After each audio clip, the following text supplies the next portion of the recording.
Good morning and welcome to day 3 of UK Games Expo.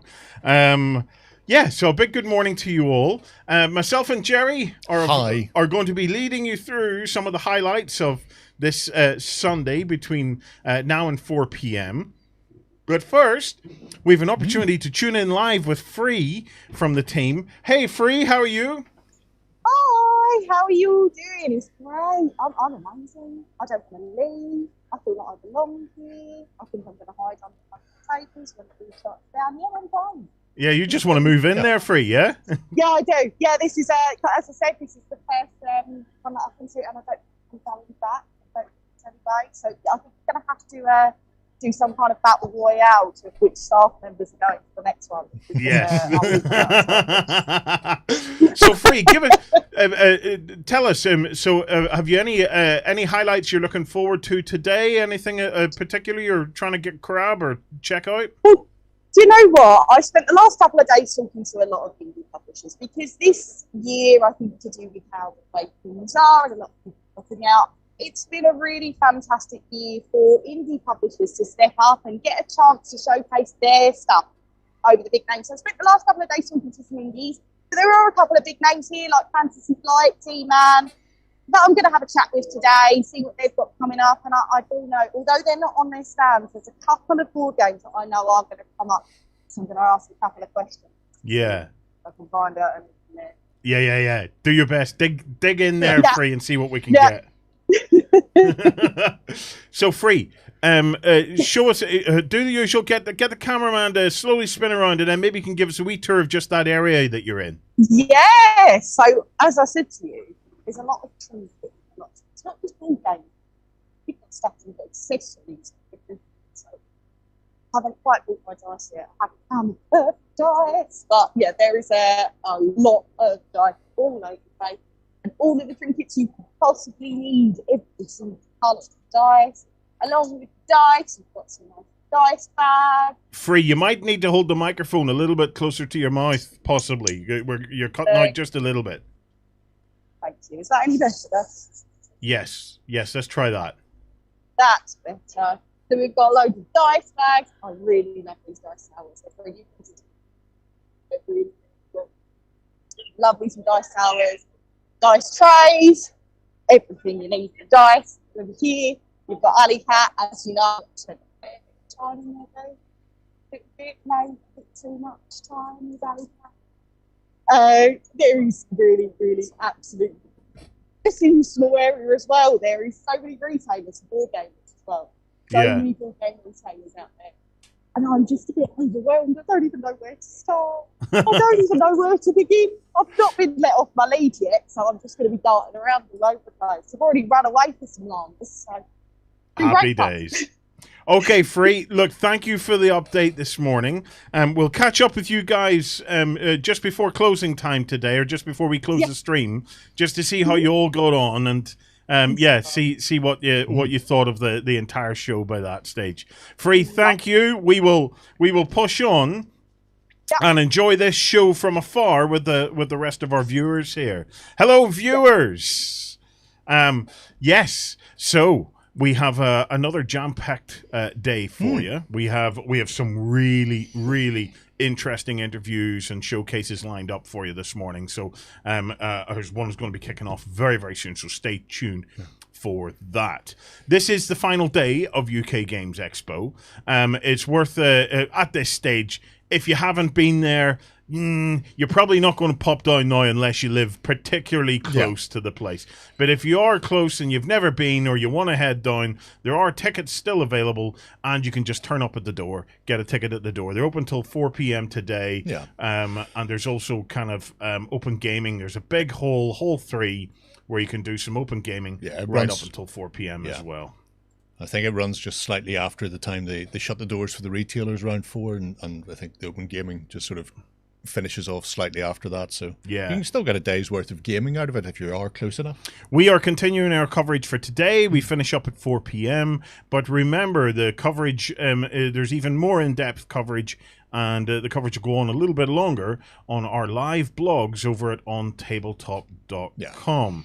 So if you want to check that out, head on over there. And then also, all of our videos for these live events go onto our OnTableTop Live channel.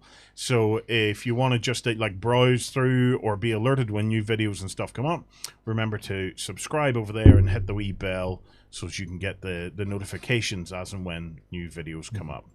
One of the major sponsors, Wayland Games, still sponsored the event but couldn't be there. However, we did get a little bit of a deal on. So they're running a deal at the moment, which is for the Bill and Ted board game. If you buy the board game and the expansion includes beautiful miniatures of all of the historical characters from Bill and Ted.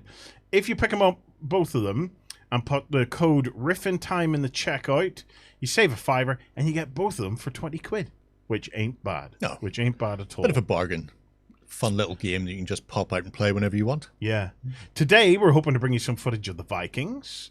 If you do manage to make it down, the Vikings have got displays on at 10:30, 11:30, and then at 3 p.m. Don't miss that 3 p.m. one. That's the main battle display. And because it's the last one, they are going to kick the absolute living daylights out of each other, I'm sure. Yeah, well, there's no point in having insurance for reenactors if you don't avail of the insurance for reenactors. So I imagine that's exactly what they're going to do. Absolutely. Yeah. And also remember, guys, the Family Zone is running as well today. So if you have little ones and you want to take them down to enjoy the experience of gaming, go on down to Hall 2 and you will find so there's a series of stands there where they can get involved in board games and role-playing games. Mm-hmm. And then lastly, the awards. But not leastly. Yeah, so the awards are going to be announced at 3 p.m. today. You'll be able to check that out over on our live blog. But voting for the awards closes at 12 today. So you have just under 2 hours now, guys, to go in, create a free account, and have a look through the shortlist. Gerry, do we have the shortlist there, yeah? We do, yeah. So if you're looking for it, if you come to the UK Games Expo homepage, come up to What's On, and then just drop down to your award shortlist. And that brings you straight in. You can see the entries in each category, and underneath you can just go in and vote now. You obviously need to be registered first, but we've looked at this yesterday and on Friday, and there's some classics in there. We had some questions about some of them, which were answered thanks to our intrepid reporters, the likes of the Paper Dungeons from Alley Cat Games and things like that. So if you don't know some of the games, you can have a wee look through what we've already put out in the live blogs, or if you are aware of things like Stuff Fables, you'll probably want to dive in there and give it a vote right off the bat. Absolutely. Absolutely. Right. It's time to get stuck in. So, Gerry, where are we going to first? What's our first port of call? First up, we're visiting Exotic Spain, or rather, Exotic Spain have visited us, and the guys at SEOcast have been showing off their new technology that is making waves in the industry. Now, this is an important one, guys, so check this out.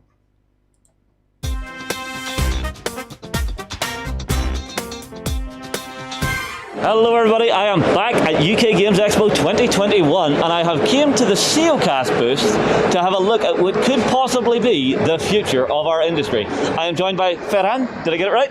Yes, very right. And we are going to have a look at their new way of creating miniatures. So Ferran, can you take us through exactly what you guys do? Yes, so at SEOcast we have developed a new process for manufacturing miniatures. It's a new technology that is a mixture between injection molding and silicon rubber molds that we will be using from spin casting all technologies. And it's a technology that is being, in the 2 years that we've been in the market, adopted by the biggest manufacturers in the industry, and also for very small studios, for any small, medium, or very large production runs. Now, one of the best known ones for me that I've seen recently that you guys have teamed up with would be the folks over at Infinity. Are there any other ones that people would really know? Yes, there are lots of companies already using the technology since we released. Some of the names are not public, but some others yes, and we'd like to explain that one of the highest level sculpting companies in the world, like Creator Caster, also Broken Anvil Miniature is going to use the technology.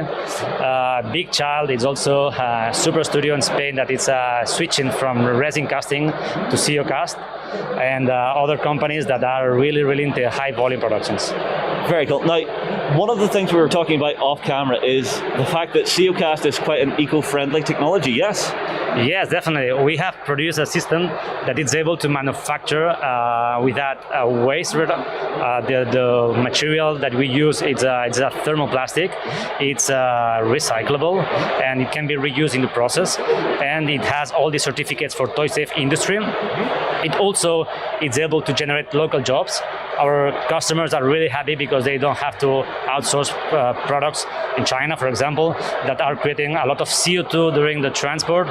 And it's more and more this mindset of trying to make the products locally, reducing your carbon footprint, what it's also helping CEOcast to get adopted.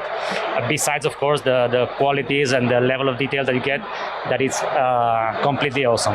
Now, this is one of the key things. It's a new technology, and I'm sure there is much, much more that can be done with it. But what we're seeing so far is gorgeous. Now, if we move across a little bit, there is a large miniature here that I would love for everybody at home to get a nice close look at. Have a look at this. What are we looking at here? Yes, here we're looking at one of Yedaro's model's biggest dragons. Everything is made in CEOcast, from the body to the miniature, and this is like showing that the technology is not only very productive for small miniature, for board games or infantry in the 15 mil sector, but also for high level, ultra detailed, sculptors detailed products. And this model has been on the market for several years, 2 years, and the acceptance and the quality you get, it's totally the same level of resin standard and toxic process, okay? Very, very cool. Now, is there any chance we could actually see the process in operation? Yes, of course. This is why we came to the exhibition, to be able to show to the rest of the public and manufacturers how our technology can really changing already the market. Okay, excellent. If you wouldn't mind walking us through the steps of what you do. So we begin with our mold? Yes, we begin with our mold. This is the base of the process. Our company CEOcast, it's a spin-off of our industrial group, which is called Cognex. This is our core business, manufacturing silicon.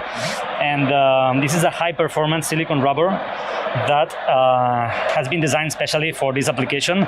It's a similar silicon than spin casting for white metal. And but it's a really performing silicon. It will last over 300 to 500 castings. Impressive. And will copy all the details that the masters used.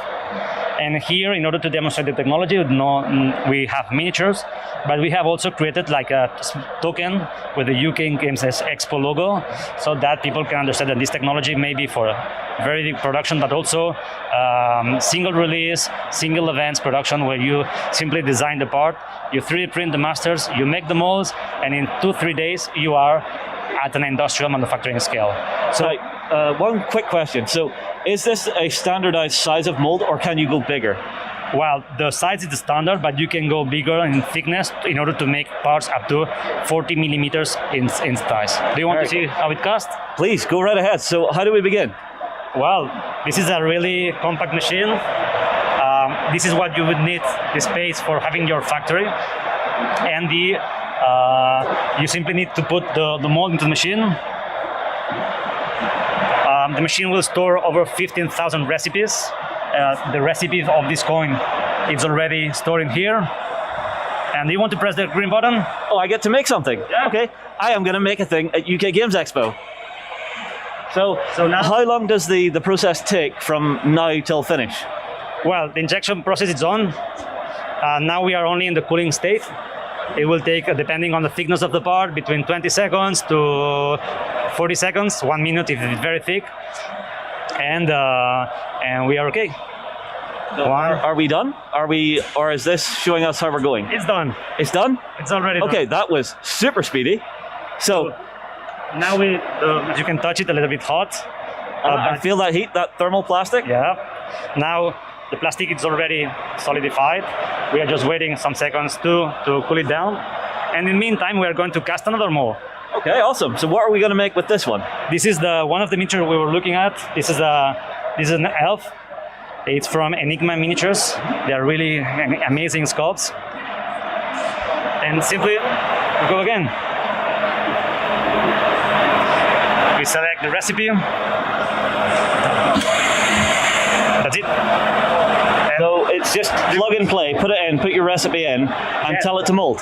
Yes, of course. There is a learning curve, and when we supply a technology, we supply it as a turnkey solution. We supply the machines, the accessories, we supply the resins, and we supply also the training. We do several-day training course, so we explain how everything works, from the machine operation, the machine maintenance, and also the training of how to make the molds, which is the core business of the company.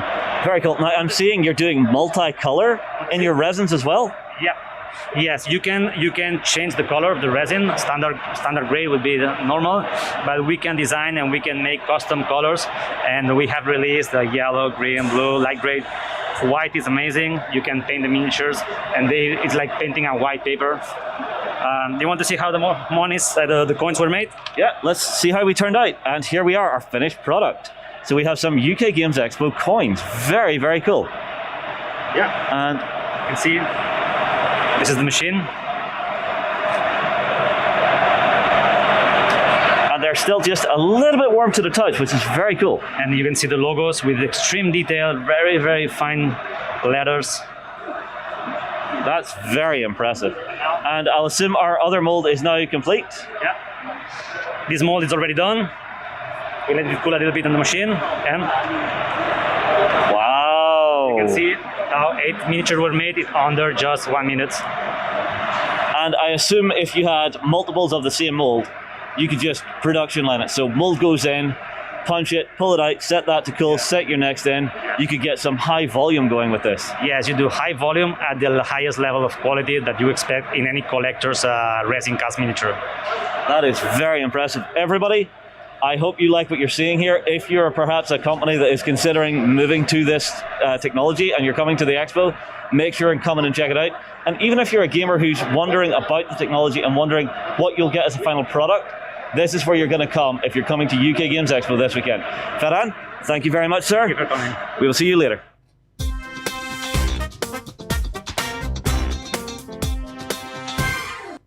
Hey. He touched the man at the end. Is he allowed to touch the man? He's not allowed to touch the man. Is that because he's got van braces on? This is how you can tell the difference between me and Justin this weekend, by the way. Yes, we look very similar with our orange shirts, but I have no van braces. Yes. Otherwise, we're identical. We're like twins. Yeah, absolutely. Well. Absolutely.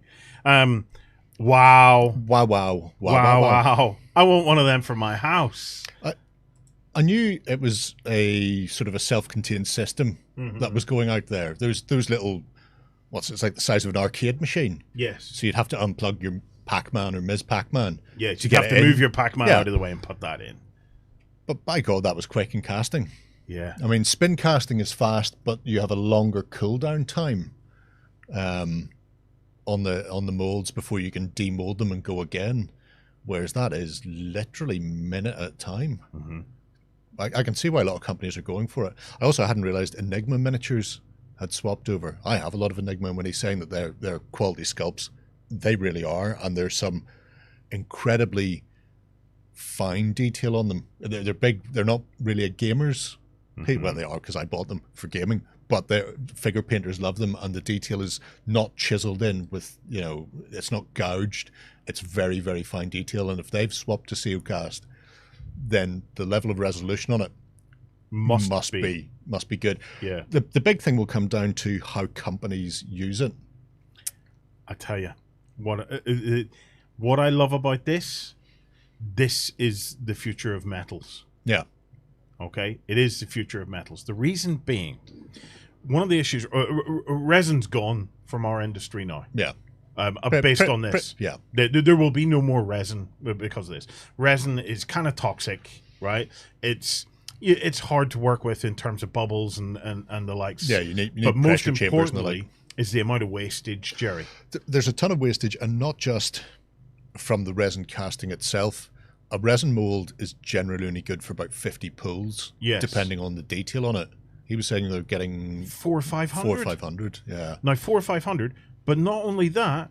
Once it's over, clip, and then take the bits, the leftover bits, and put them right back through the system again. Fire them back in. That's what the white metal guys have done for years, and that's how they've been able to keep their wastage and stuff low. Yeah, because it's no loss. Yeah, really. And you know, from an environmental perspective, look, you know, I'm not even talking about the blue skies and clouds and stuff like that.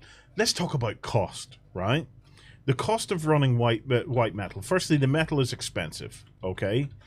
Secondly, you're running heat. You're running heat all the time. Okay, so even when you're not kind of casting, it's still generating they heat. have to keep it molten the whole time. You know, this system here just looks far more efficient. You know, and the fact that you can reuse your waste material, again, all of that's bringing down the cost. And for me, the reason I'm so excited about this is that is the stepping stone for our small independents to bring their manufacturing and stuff in-house, so they're not having all of those issues of the big outsource push to China. What it also unlocks, Gerry, is the ability for us to get back to things like monthly releases, where games launch and then build up gradually, rather than us having to do a big Kickstarter, whole lot all arrive at once. Nothing for the rest of the year, or possibly next couple of years, depending on the system. This would allow companies to basically just say, do you know what? Yeah, I'm going to start the game. I'm going to manufacture and release as I go along. Oh, this is a game changer. I can see why companies like Corvus Belli and Plastic Soldier and the like have jumped on it, and I'm fairly certain Rubicon has as well, amongst others, simply because it's so close to metal casting, and if you've got a mold maker, then they know where the cut should be, and it's exactly the same principle. So it's not a new learning curve. Hard plastics, somebody going from metal to resin to hard plastics, apart from the cost, it's a whole other kit and caboodle about how you cut the molds. And people have often got plastics that look phenomenal in the renders, and then the tooling lets it down massively. But the skills are going to be the same, more or less, that people have been using for years in the industry, and it's just getting those tool points right.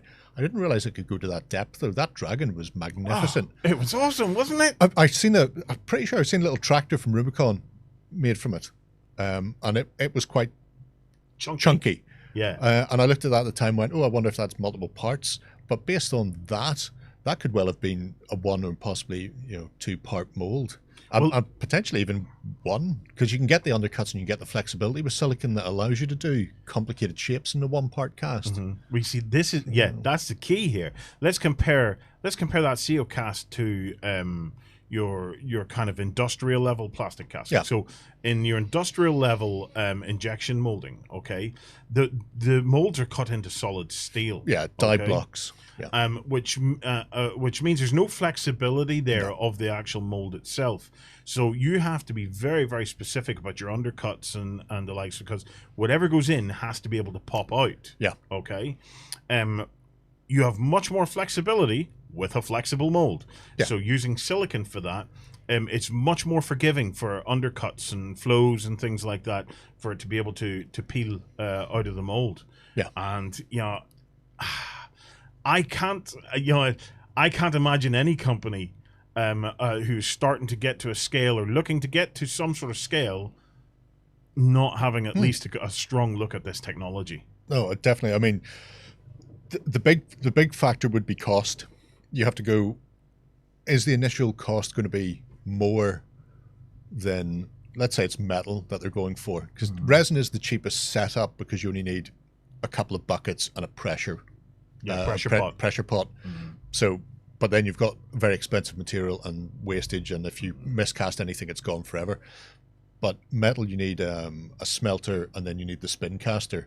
So it's 2 machines that are, one of which is going to be running all day when you're in there, and you need to get that sort of ramp up going.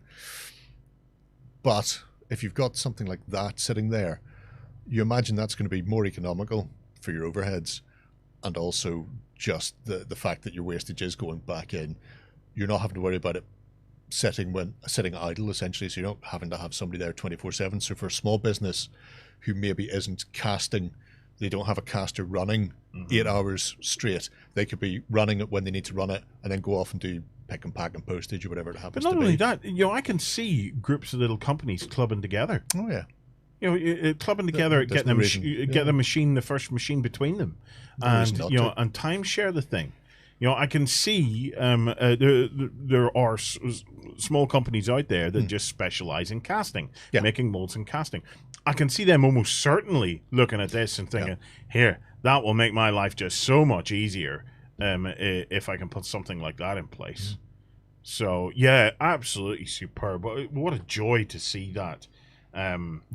Yeah, if I would love to have been there to see that in the flesh. Fascinating to see what the uptake will be across the industry over the next couple of years, because it's relatively new. I think it only came in really a year or so ago. Yes, yeah. At least I'm aware of. Yeah, we've been seeing the results of it for about the last year or so. Yeah. I know that Archon had a similar process. Yeah. Where they had kind of multi-part injections. Yeah, so. But it was more hard resin and brittle. I think it was. So much so, weirdly, that I think Archon have actually stopped doing their version. So potentially they may be moving across to something like that themselves. Who knows? So who knows? But yeah. Okay, Gerry. Stunning stuff. Where are we heading to next? We're going to check out what River Horse have been up to in amongst the giant hippos. Happy days.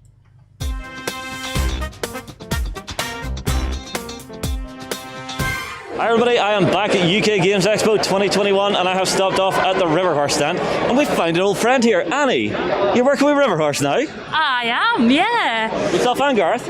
Yeah, me officially, Gareth as free labour. So he's been voluntold. Definitely. What have the folks at River Horse brought along this year for everybody to play with? So the main thing this year is the new game, so it's Labyrinth, Ready Steady Worm. It's basically a little family game designed for 6 onwards. Great game, completely easy to play, fast paced, fantastic game. So the big focus for this year is getting people a feel and flavour for it. Can they buy it yet? Is it ready to go to market, or is it going to Kickstarter, or what? It's here to buy. It's available to buy everywhere right now. Fantastic. And you've obviously got the usual fare from River Horse. You've got the Tales of Equestria here, you've got all the Labyrinth, the Dark Crystal stuff, just all of the goodies that Alessio's been working on. Yeah, definitely. We're focusing on the Labyrinth and the Tales of Equestria this time. Although just in case anyone is a backer for the Kickstarter for Pacific Rim, we literally got that in the warehouse yesterday, wave 2.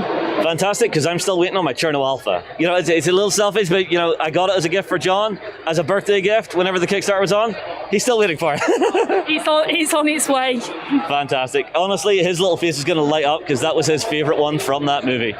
Right, so Annie, anything else coming up from River Horse that we may want to be looking out for, or is it all under wraps? No, it's not actually. We released pre-images of our new chess set. Actually, we have got a Labyrinth chess set coming out very shortly, and there's a few other little hits and bits appearing on the Facebook.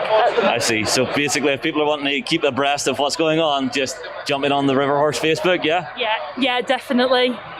All right, well, Annie, it's always great to see you, and Gareth. I do want to get a pint with you at some point during this weekend, but it is such a long weekend, I may feel. Anyway, everybody, get your comments in below. Are you excited for the new stuff coming from River Horse? We'll move on, and we'll see you again very soon.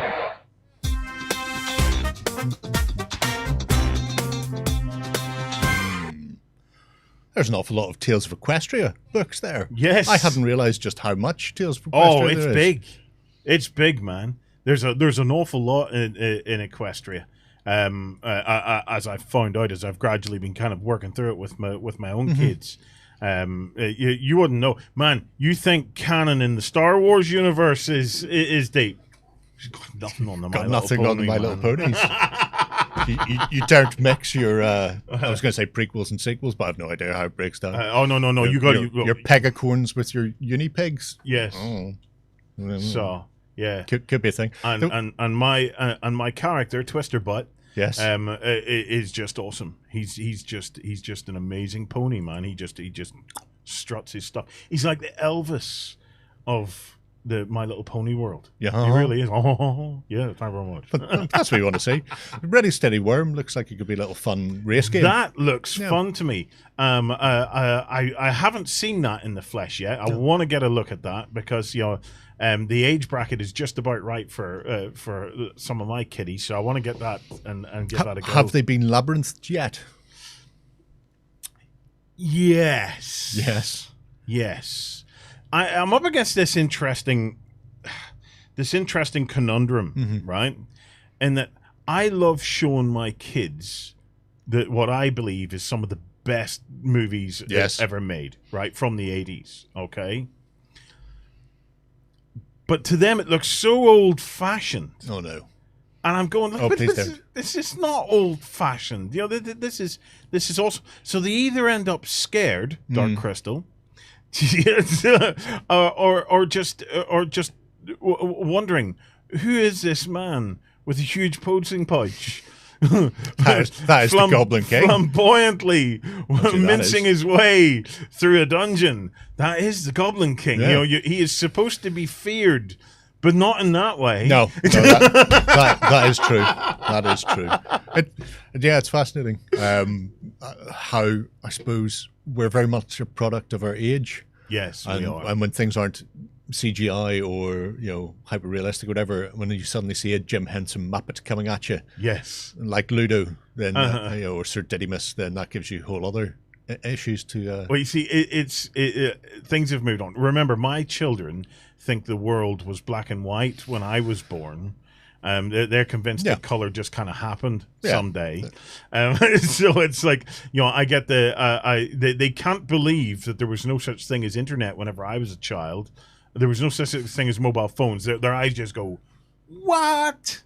Yeah. Have you got an old styly telephone that you can show them? If I sat them down in front of that, they'd be looking at that going, I have no idea what that is. I have no idea. They're one step away from picking up a mouse like Scotty.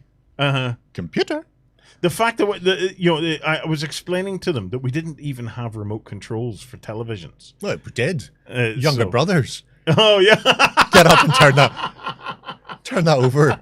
That lad, stick on the 2. And we had 4 channels. Well, we had 3. I remember when the 4th channel came along. You know, I said we had to actually get off our butts and walk over and press a physical button. In fact, in my house, to get the TV working, my mum had to stand behind it with a hairdryer, warming the tube up to warm the tube up to get the thing to work.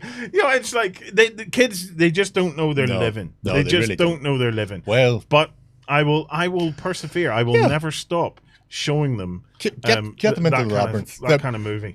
I tell you what, if anybody is a fan of the Labyrinth, even if you don't have kids, there was a little book on the front of the stand you might have seen as they panned across, a little novel-sized thing with the Goblin King on the front and Caesar from the website. That's his Labyrinth RPG, and it's a gorgeous book, absolutely stunning. And even if you're not planning on playing it, it's just a really nice book to have. I particularly like this little cutout that the dice set into, like one of those sort of, you know, little, you know, hide your key type of diaries. But yeah, definitely worth having a butcher's at. It's worth saying, I am monitoring the chat. This is an interactive show, guys. So if you want to interact with us, you can chat to us via our Facebook stream or YouTube stream or our Twitch stream. Any of those, if you chat, I'm getting them all in here. So I just want to do a few shout outs and say a big hello to Lagoon. He's wondering if Justin has been told to cover his tats. No, he's doing that. He is doing that because he wants to. We are flabbergasted by the van braces as well. There's no rhyme or reason to that. No. I want to say hello to the Hobby Lodge. If you haven't checked it out, guys, Gerry, if you check on our live blog, I might be able to pull this up. I will see if it's up yet. I'll come back to you, Hobby Lodge, in just 1 second. I'm going to say hello to the Sundancer. Hello, Sundancer. We also have Jaznaz on there. Hey, Jaznaz. We have Bruce Von Lee. Hey, how are you, my man? And we have Tough Years in there. And Warhammer Grimace. Mark. And I want to say a big hello to Dave Shergold, who's also sharing his first TV, a black and white portable. I remember them very well, man. It was all we had whenever I was young. Yep. Yeah. Oh, it had the tuner. First TV was a black and white one, and it came from Radio Randall's. Yes. 'Cause that's where everybody went. But yes, we do indeed have it. Right. So yesterday we saw a magnificent little product set from Dungeon and Diversity, which was a way for just another set of models, another way to play D&D. For anybody that would choose to do so. One of our community members, the Hobby Lodge, as soon as the segment was over, went off and purchased it and 3D printed one himself. So he got a hold of the STL, 3D printed it, and bang, he even painted it on his live stream. And he's on Twitch as the Hobby Lodge.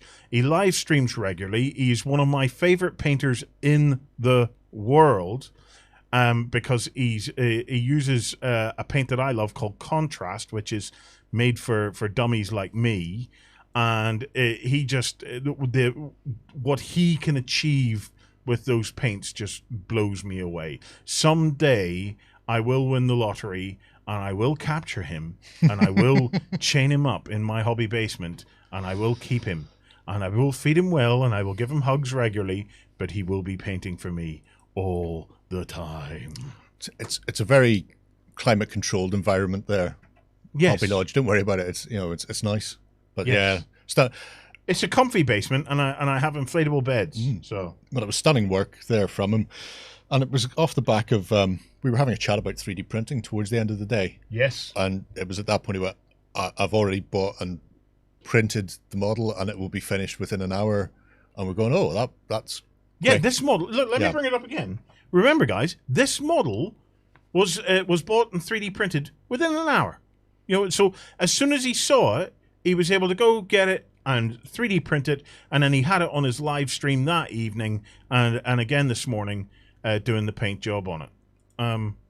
This is what I'm saying. It's the disruptive technologies are upon us, guys. We can embrace them. Yeah, we can embrace them.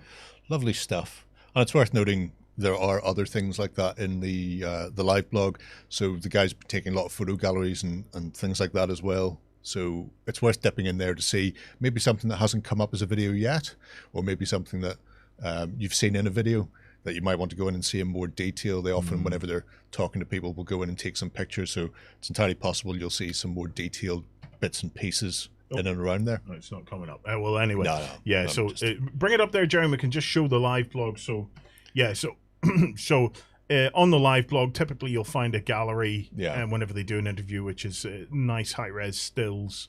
If I go to yesterday's, it's probably a good way. What they're looking at. So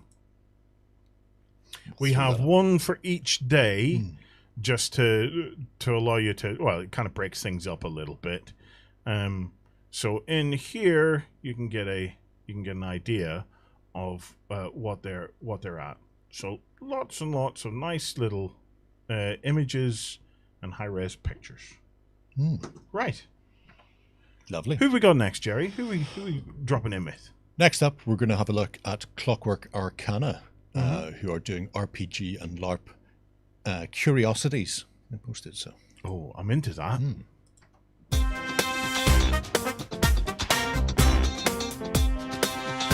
John here at UK Games Expo, and I'm over here at Clockwork Arcana because Justin went and got those silly looking bracers the other day, and I found stuff that's about 1,000,000 times better. Like this gorgeous hat over here that if I could afford, I would be away with today. So I'm joined by Holly and Joe here, and I wanted to talk to you guys because when we were chatting to you briefly yesterday, a lot of this is handmade and local sourced as well, which is very interesting. Absolutely. We try and ensure that all the leather that we use is sustainable from local sources. Myself and my mum hand sew it all. My dad does all the woodwork and the metalwork here. So we're really conscious about trying to make sure things are sustainable and made of natural materials where we can. Yeah, and the designs are just awesome. Like your Arcana logo on everything, embossed on everything. And this is something that did get my attention yesterday, and it was the spell tracker. Yes. Because is your dad that manufactured this? Yeah. And the quality of it is amazing. You need to hear the click. Oh, it's so so satisfying. It's so tactile and it's so beautifully made and engraved. I need one. So and they come in a little handmade. They come in a little box and everything. So with our arcane weave script, which my dad designed, so all of that script has meaning, and there are words and stories involved. And in our deck that we have for Kickstarter, around the outside of every card, it's all different. And if you put it in the right order, it actually tells the story from our campaign. That is an incredible piece of detail. But if you're looking for something that's a bit more, I would say, bespoke and individual, something that your entire family's putting a lot of passion into, definitely come and give Clockwork Arcana a look, because seeing stuff like this coming out that's all handmade and there's a lot of thought, effort and passion into it, it's more or less what the wider hobby of crafting and gaming and stuff like that's all about. So guys, thank you so much for having a chat with us. Hope you guys enjoyed this. We'll get a few photos up of this as well, and we will see you all again very soon.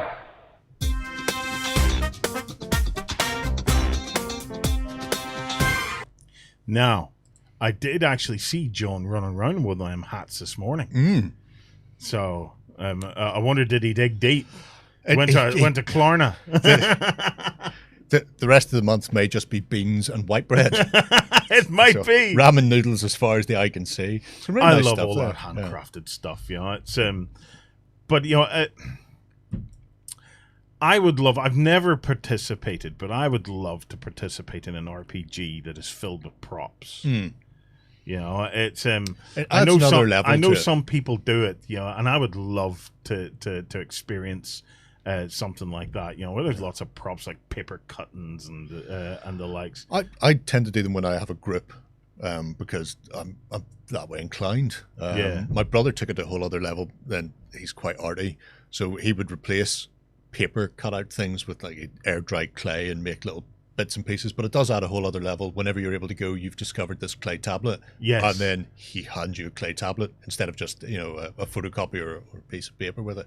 And I really like the fact that in a Tolkien-esque style, Dad has created an entire language there. Yeah, that'll be one for you. All you need to do is take a freeze frame of that, the deck of cards, the dewy-eyed, bug-eyed girl or whatever it was, of destruction. And just go, this week's Codebusters is solve his alphabet. And you just sit back. Yes, I could just sit back and get all the XP. Very much so. For anybody watching over at OnTableTop.com, we have a subscriber base, a premium subscriber base. It's a club within a club, and it's called the Cult of Games. And our cultists and ourselves spend Sunday mornings together. And every Sunday, well, not every Sunday, but Sunday mornings, I have a challenge called Codebusters, where I unleash a code or a cipher or something like that upon these cultists. And they solve it. And they do solve it. They have solved every Codebusters I have ever put forward. And they get XP, and some weekends they get triple XP. And if ever they don't solve it, I'm going to get all the XP. But so far, good luck, Skipper. They have beaten me. We're fast approaching the 50th Codebusters. And so far, every attempt I have had to stump my fellow cultists has completely failed. It's very much a Warren nil.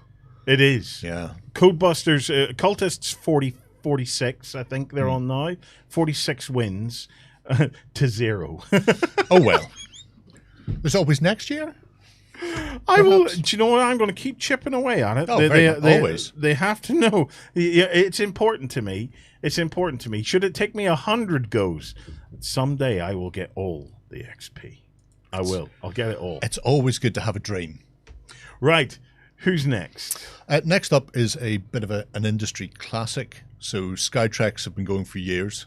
They recently buddied up with Warlord to sort of bring them up to the 21st century and get them out in front of people who may not be aware of Skytreks and what they do.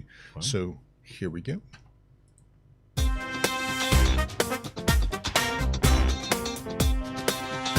So it appears I've come back to some historical stuff and some various other items. I'm with Skytrax here, and this is Ray and Dave. And I got a spiel off you earlier, and I absolutely loved it, so I had to come back and film it. Excellent. So between the two of you, tell me about Skytrax, tell me about where it's come from, how it developed, and where it is currently in 2021. Okay. So if you want to say where it came from. Skytrax originally started in 1972, historical gaming company, preferably it's all gone already. Started in 1972, historical gaming company, initially white metal castings for miniatures for board games and tabletop games and everything. Moved forward through the years, incorporated Hinchcliffe models, started doing model railway models. Ultimately, there was a change of ownership in 2013, became a smaller independent company from then, and then we moved forward to just last year when we became part of Warlord Games. So, becoming part of Warlord Games, how did that change the fabric of the company? Like, what has that given you, and what has that allowed you to do now? So previously, when we weren't owned, we were already doing a lot of casting for Warlord Games, which is why it was such an asset to get us on board. But how we've grown is we're still doing a lot of contract casting for Victory at Seas, for Stalingrad. We're still doing all of that, but it's allowed us to get further into the public's eye and be able to do our own set of ranges. So we've got 15mm, we've got 200th scale. We've now got a few Newark characters, we've got Robin Hoods, we've got sci-fi, stoic, literally everything that you can think of and everything that we can think to make, we can now go ahead and do that and link with Warlord Games to see how to connect the two.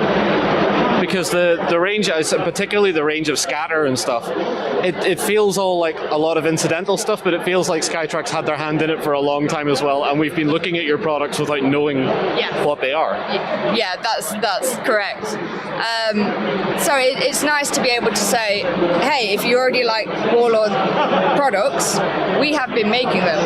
Yeah. So if you like the quality, if you like any historical period, we do them. Yeah. And it's nice to be able to come out and say what we do and say why we're here. Yeah. And I noticed there's some painted stuff in here. There's some small scale stuff over here. Now, what's this all about? Like, do you want to explain what the tiny tanks are all about? Well, the tiny tanks are Dave. Tiny tanks, Dave, go for it. We're back to the old Skytrax ranges here, really. I mean, the 15mm stuff is a range that we developed, must be 20 odd years ago. It was when Flames of War first came along.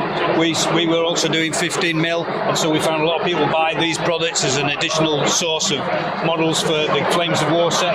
The aeroplanes you see at 200th scale, we had 200th scale miniatures of tanks and ships and all sorts of things for many years as well. Also, the terrain stuff that you were on about, a lot of that comes from our model railway side.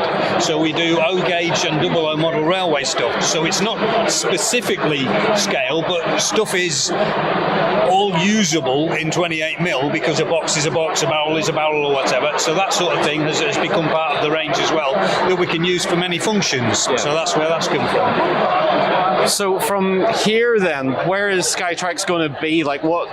Let's do the old question of where will you be in 5 years? Well, we're definitely still going to be here, but we're thinking about doing new starter sets, rule sets. We're looking into 3D printing, we're looking into MDF printing, so we can do everything in-house and support Warlord Games where they fall short and don't have all of the space to be able to do it. So yeah, we're looking into different vinyls, different stickers, everything like that we now have the capacity to look into and make a better product. So you're looking more towards where the technology and the abilities are going, and that is letting you develop your own stuff as much as it's helping Warlord develop their future projects as well, yeah? Yeah, that's right. I mean, resin casting, plastic is probably where a lot of people are going to go. But metal casting has stood the test of time. We've got resin casting, we've got pressure casting, we've got gravity, everything like that we will stick with. However, enhancing those models and making them better is where we're looking towards. And if there is a better material or technology that we can do that with, then we're going to look into it. So, let me see. I'm trying to think of where...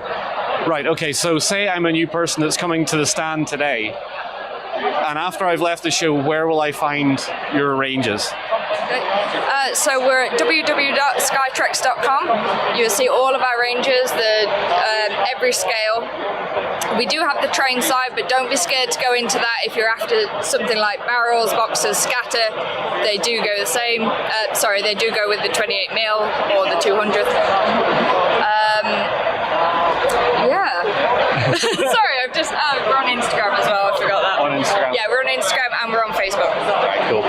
Well, that's Skytrex, and I'm sure a lot of people in our community, because some of our community are, well, older than me, will probably know the name and be like, how did you not know about this? And I'm like, I'm sorry, I'm young, all right? Anyway, thank you both, Dave and Ray, for giving us this little insight. And as I see someone else going through shot. So yeah, come down to the stand, have a chat with the two of them here. It's great down here, and we'll see you again very soon.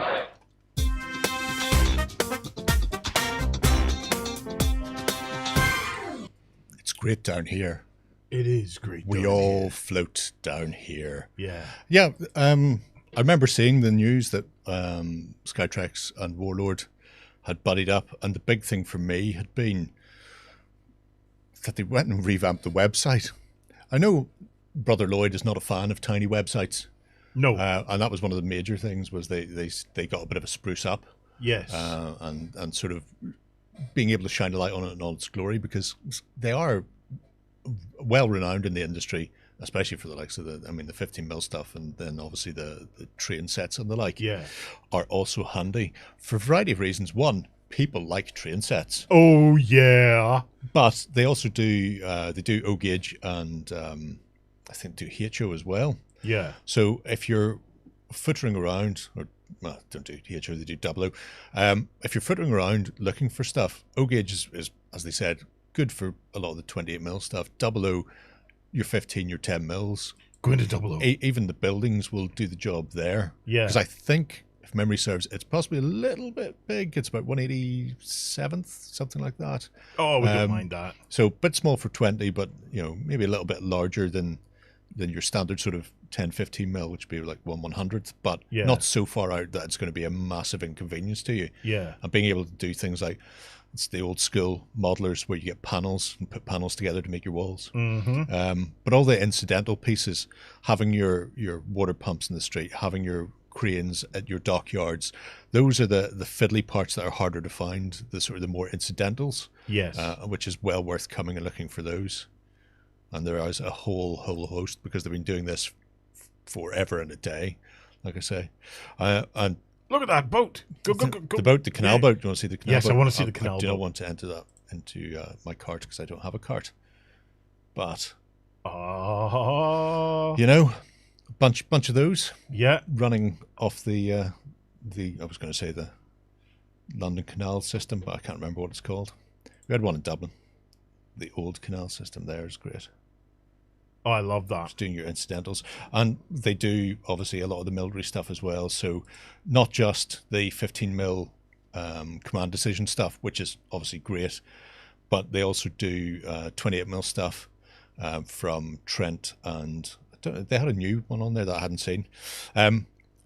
Will I be coming here to pick up things like World War I tanks if we were playing Blood and Valor? I'm not saying I definitely will, but at the moment, German and France are the two forces I'm planning on building for Blood and Valor. So, it's potential.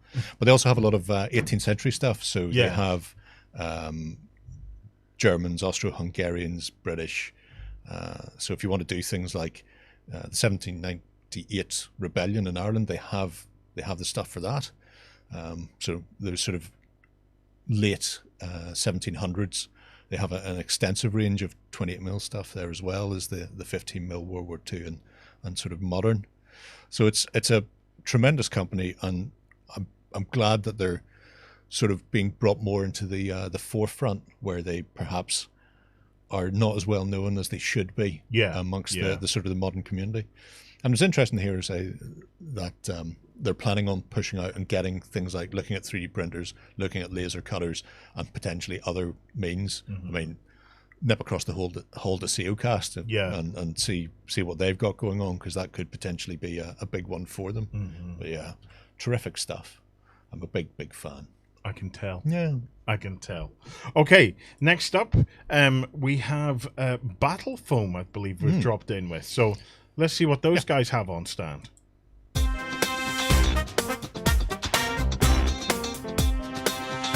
Hi everybody, I am back at UK Games Expo 2021, and of course I had to stop off with our good friends at Battle Foam. I'm here with Gemma.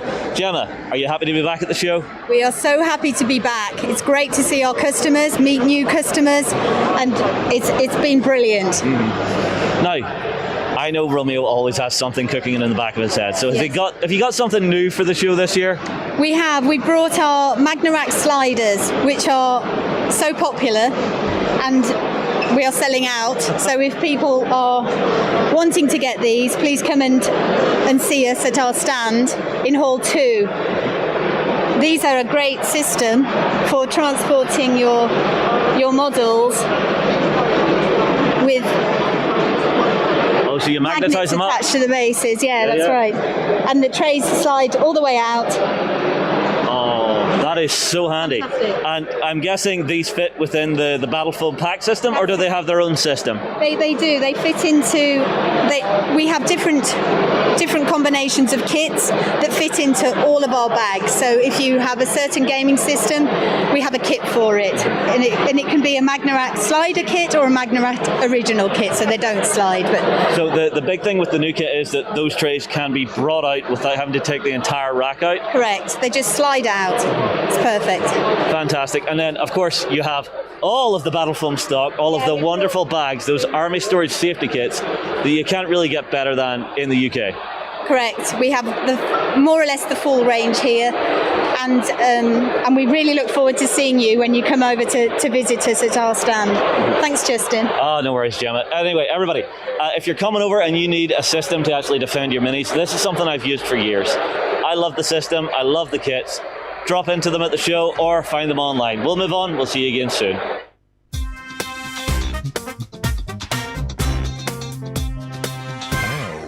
Battle Foam, protect your minis. I do like the magnet rack system. I have one at home because I use it to transport. I like Kings of War, so everything's on big multi-bases, so you can't put it in a standard figure case. Yes. Because everything's standing upright. So the Magnarack's handy for that. So all points akimbo, and also it weighs a ton because everything in it is lead. Yeah, so can you turn it upside down? I would never turn it upside down. Never. Please stick to the tray. Is what I say when I put it in there. They're heavily magnetized and it's still looking to fight its way off. But yeah, it's always nice to see. Right, guys. Now we're just past the top of the hour. We're going to do a little recap and let you see some of the stuff that you may have missed yesterday.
Alright guys, so we're here at the UK Games Expo talking with Strata Miniatures and Sarah about this amazing project which is Dungeons and Diversity. I got it right, I didn't twist my tongue too much there.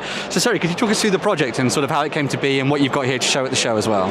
Yeah, so last year I released the first version of what is the combat wheelchair rule set to be used with Dungeons and Dragons, a homebrew rule set. And Strata Miniatures, usually they do stuff behind the scenes.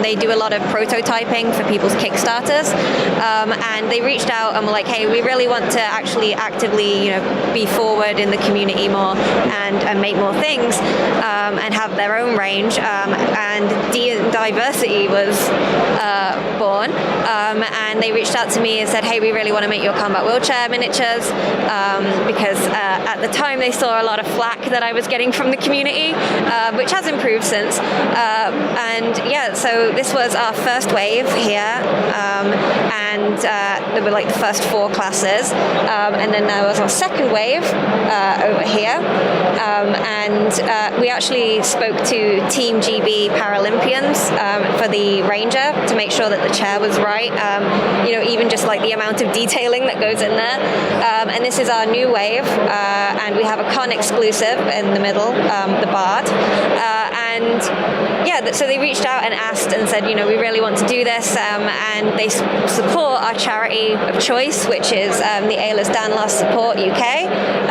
and we have raised almost 11,000, I think, so far, because 25% of profit goes to them.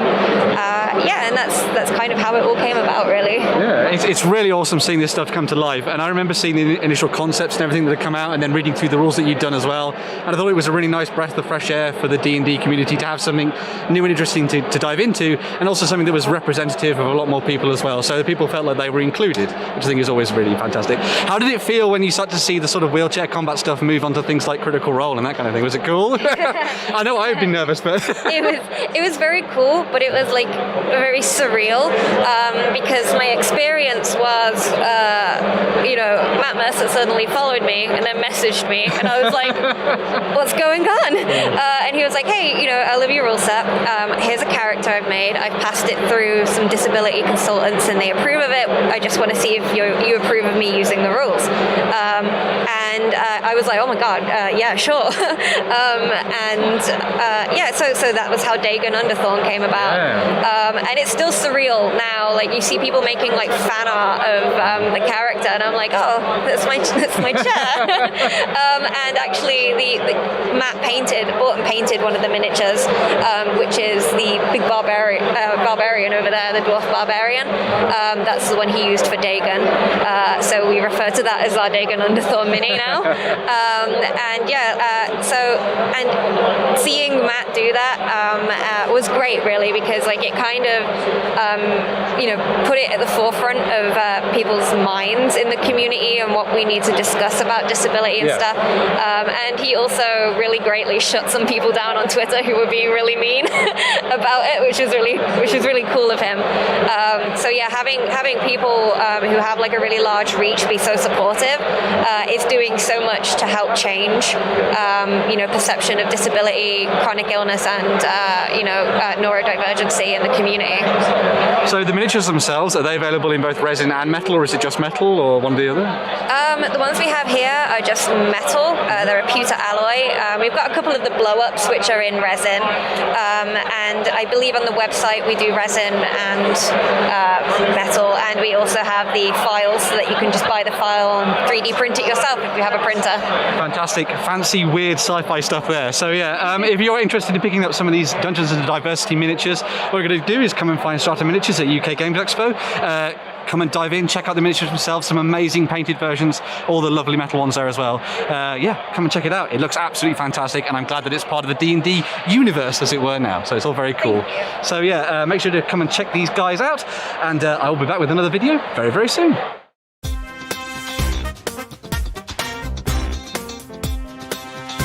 Hi everybody, we are back here at UK Games Expo 2021, and I am here with RJ from Rogan Bard because I have found something that is near and dear to my heart.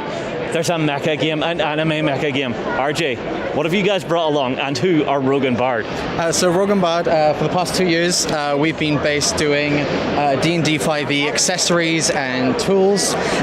We have decided to go in and make our first board game. We've had this idea for around 6 years, really, so we've been defining like user experiences and stuff like that, so we know our stuff. Strata Stratagem is the first game that we've made. It's a mecha-based warfare game. There are 4 factions left of the human race, and they're all at war for territory. Your goal is to destroy someone else's base. You have 10 rounds to do it in. You can build mechs, you can take over bases, you can level them up, you get bonus attacks, bonus defense, tons of cards to play with, and honestly, it's such a fun time. And trust me, when it comes to games, I'm all about user experience. I have ADHD, I'm dumb in the head, so we made sure to make this game as simple and fun as possible while also getting really creative. Very cool, very, very cool. I love anime-style games, I love mecha games. Is this something people can get at the show this weekend, or is it something that you're still funding up for? Well, the game is 100% ready. We've now just launched our Kickstarter. We launched it yesterday, and we're already 10% funded. Nice. You can come and play it today at what stand? Somebody get the paper. At 2473. So that's where we're at. If you want to play test the game, we have the prototype fully here. It's great. I love it. I geek out every single time that I play with it. So yes, fully available to test. But we've launched our Kickstarter. Please back it. We're in love with it. Well, it does look very, very cool. Definitely one to check out if you're coming down to the show, guys. Also, now, your D&D stuff, that's your bread and butter that you've been doing for so long, what exactly do you create to make players' life better playing D&D? Well, let's face it, everyone that plays D&D, when they've got their character sheets, they get dirty, they get messy. Sometimes you don't know where, certain items are. Sometimes you forget some stuff. So the books themselves, they are simplified versions of the character sheets that actually fit 4 characters within them. And also, let's face it, if you put this in your bag, it's less likely to get dirty. So we thought we would have like this very premium kind of thing. Stuff like, just very easy to access your spells. Dark vision isn't always on your character sheets. Just small little things like that make it so much easier to play the game, especially for newbies. We have if you come to check us out today, we have the world's smallest character sheet available, which we just give out for free, just a little fun little thing. But we're all about user experience here and making it so much easier to play the game and get into it, because D&D should be something everyone gets to experience. RJ, thank you for talking to us. Everybody, if you're coming to the show, make sure and check these guys out, because they have a fantastic new game that's kickstarting now, and they have what I can only describe as the best quality of life D&D 5th edition piece that I have seen. So we'll move on. We'll catch you again very soon.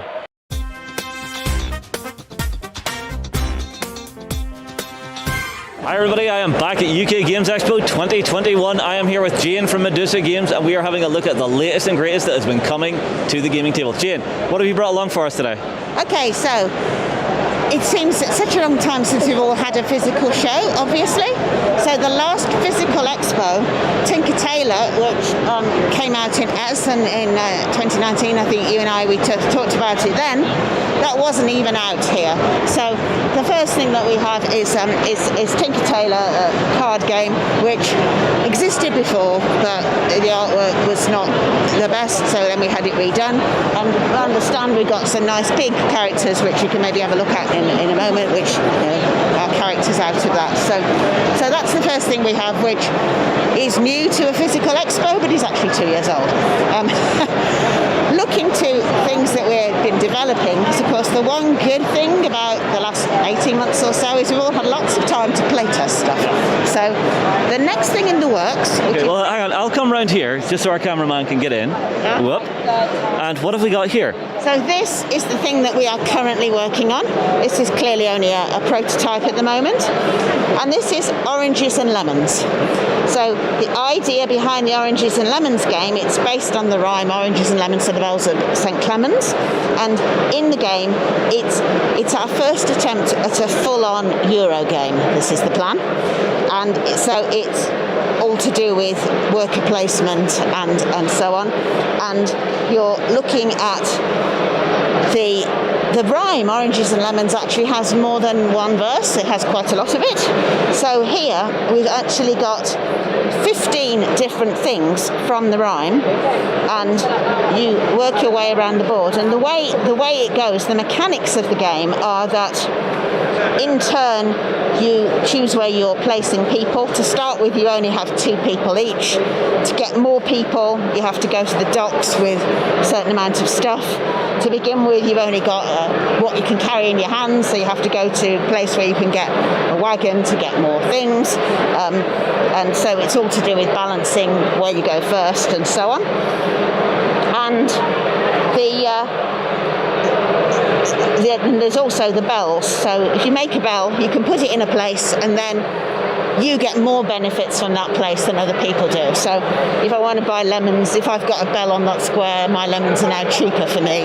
If I want to go to win the archery competition, I get more coins if I've got the bell there, and so on. So we're very much going for that very classic Euro game feel of worker placement, resource management, trying to build the most efficient game engine you can. Absolutely. And to begin with, you've only got 2 people each. You place them, and then they are used in order around the board, and as they're used, they then go onto the track. So next round, if I've gone quite early on here, I'm going to have a person quite early on in the game. So it's a constantly shifting order. It's not a player order as such, it's just pieces come off and go on to the next wave. So you're also playing with the timing of activation within that then, to actually determine who is going first in the round, and actually use that as a tactical play as well then? Absolutely. And then of course there's which points in the round do you get money, and which points are you at a place where you can buy stuff with that money.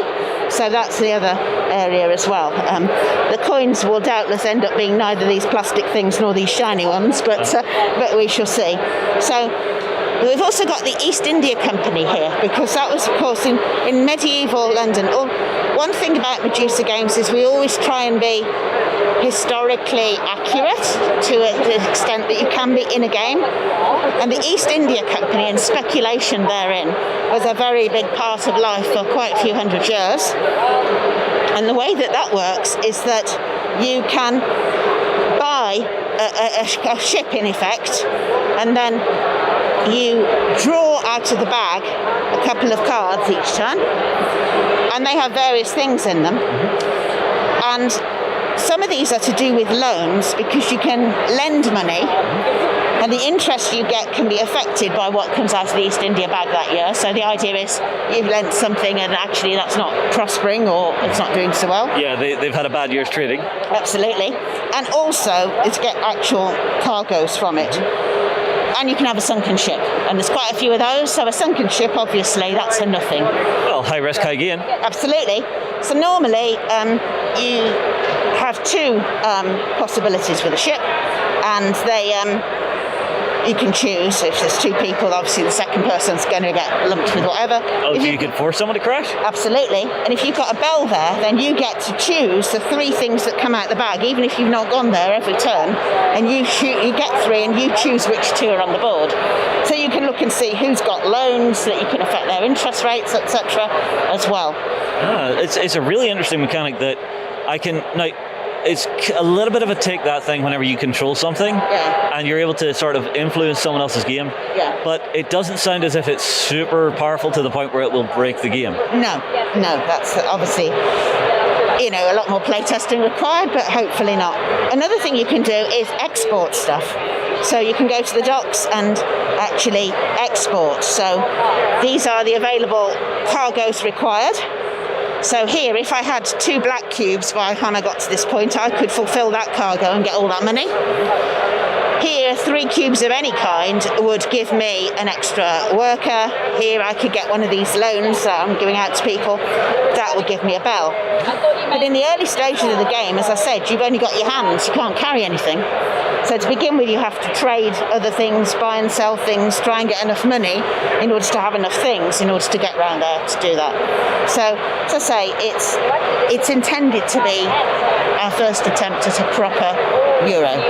I mean, it sounds as if all of the major mechanics are there for it. You have your workers, you have your basically your marketing engine that you're building up. Yeah. So, like you say, you're starting out with you just walking around as like a low-end trader, and you're slowly building your way up. Oh, I got my first cart. Oh, I got my first ship. Yeah. And then as you get deeper and deeper into the game, everyone else is making those same sort of moves as you. Yeah. But then it's what sort of the critical mass is whenever you start attempting to influence someone else's business. Yeah. And the other thing, of course, is there's other elements to it. So, for instance, being Lord Mayor was quite powerful. The political system was pretty corrupt. So one of the things you can do is you can go and basically buy votes. So you can go along and buy votes, and the votes have a victory point value to them, as well as the person who actually ends up Lord Mayor with the most votes, they get rather more victory points as well. And on that one, again, if you have a bell, then instead of just having to draw the top card and be stuck with however many points you've got, instead I get 2 and I can pick which one I'm going to have. So you can go down the politics route and seek to get points that way.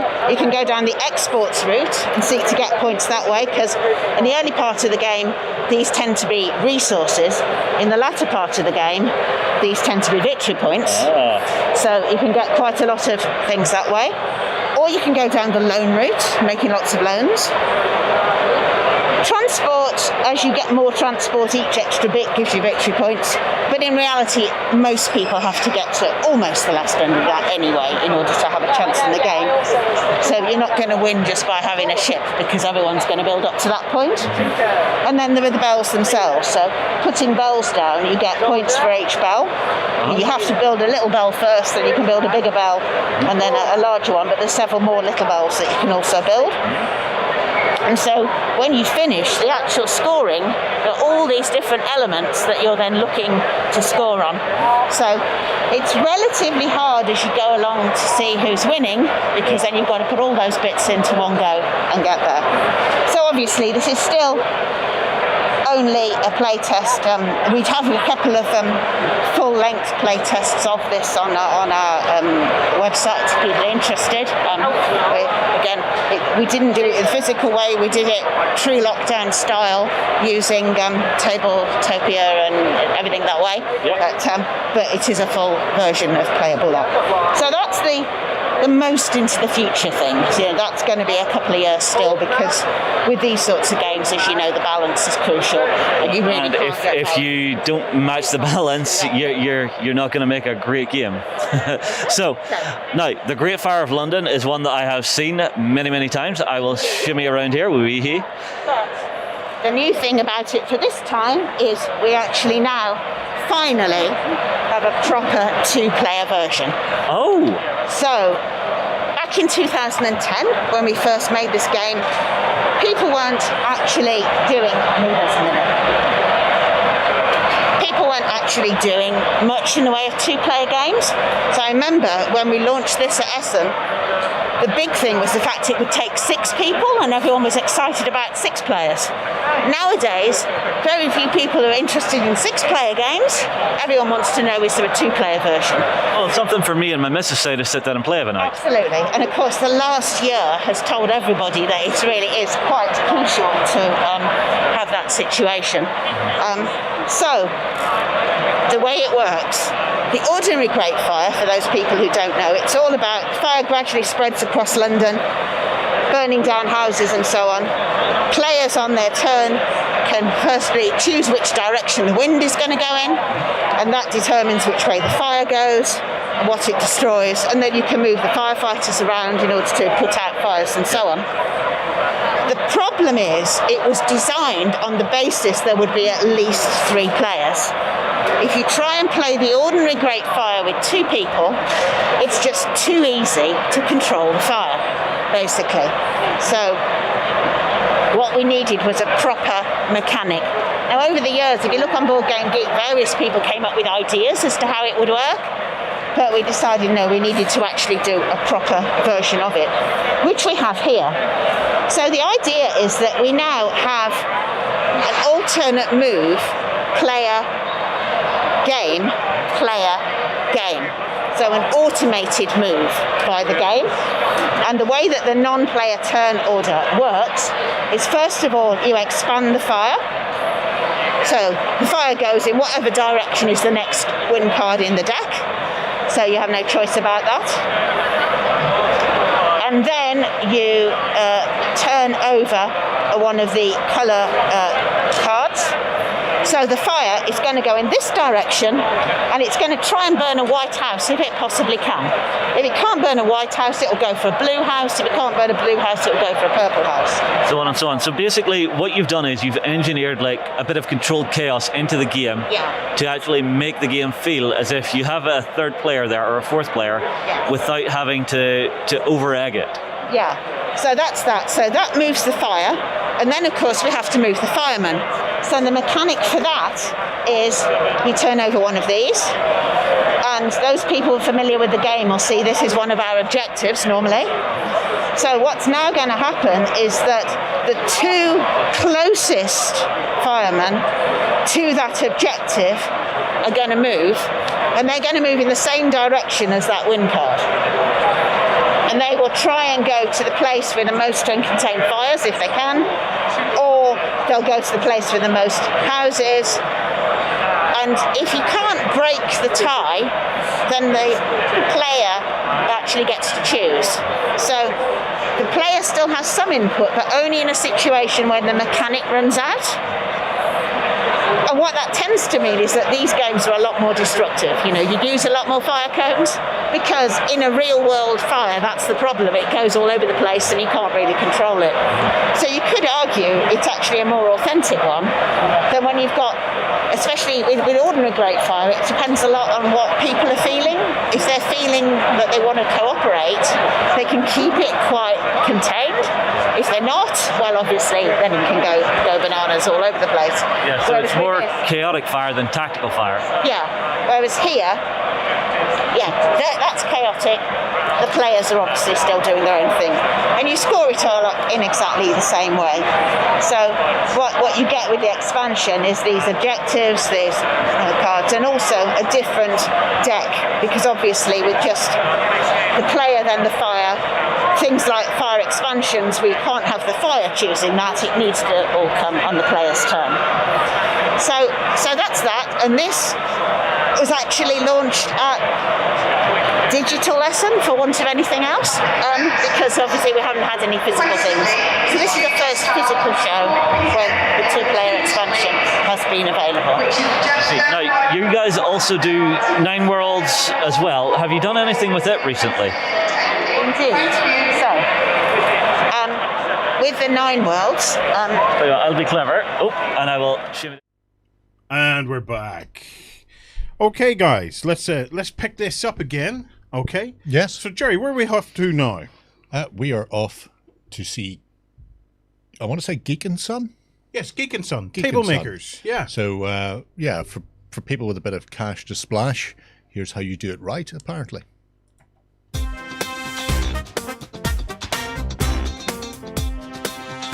Hi everybody, we are back at UK Games Expo 2021 and I've stopped off at the Geek and Son stand to have a word with Martin about what they're doing at the show. Martin, are you happy to be back, sir?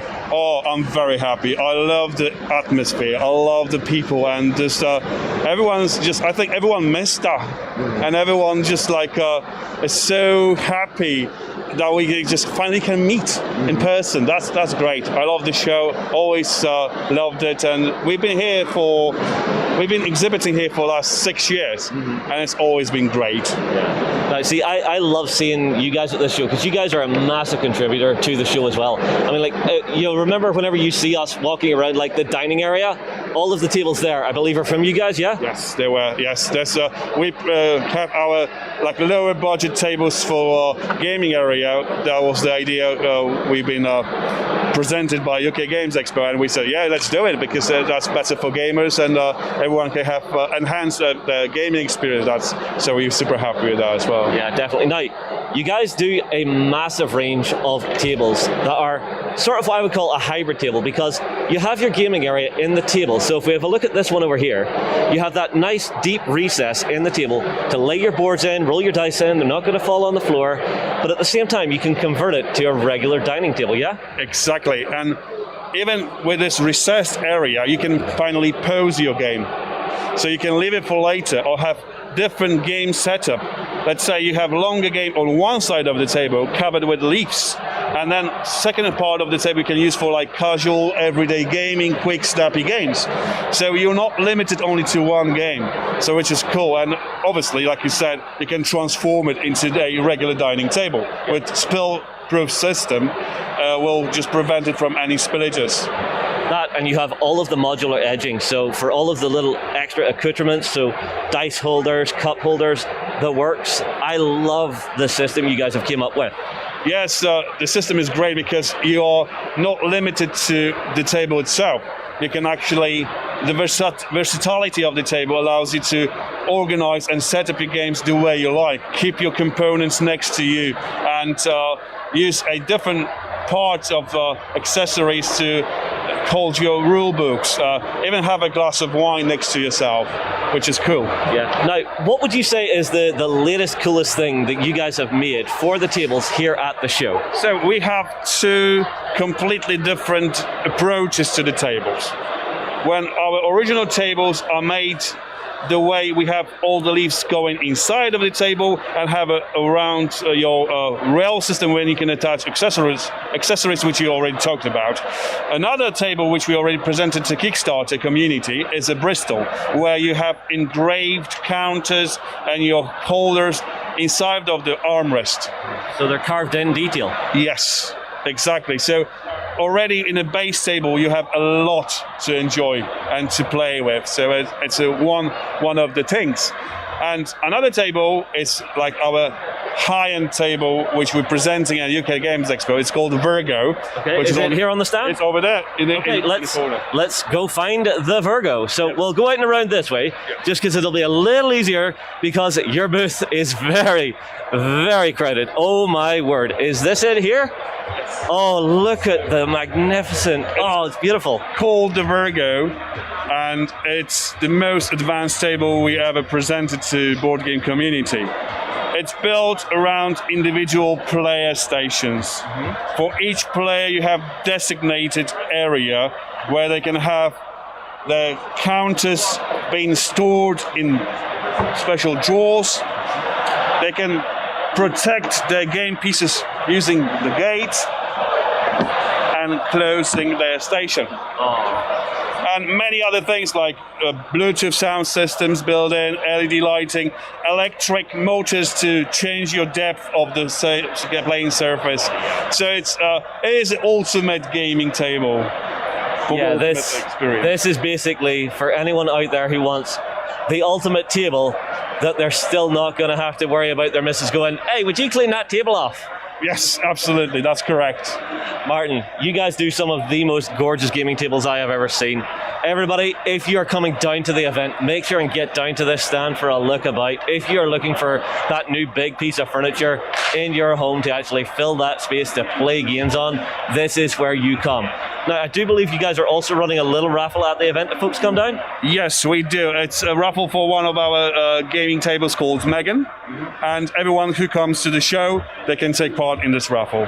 Fantastic. Well, here, it's been a pleasure talking to you. I'm sure we will see you again. Absolutely. Everybody at home, get your comments in. Tell us what you think. We will see you again very soon.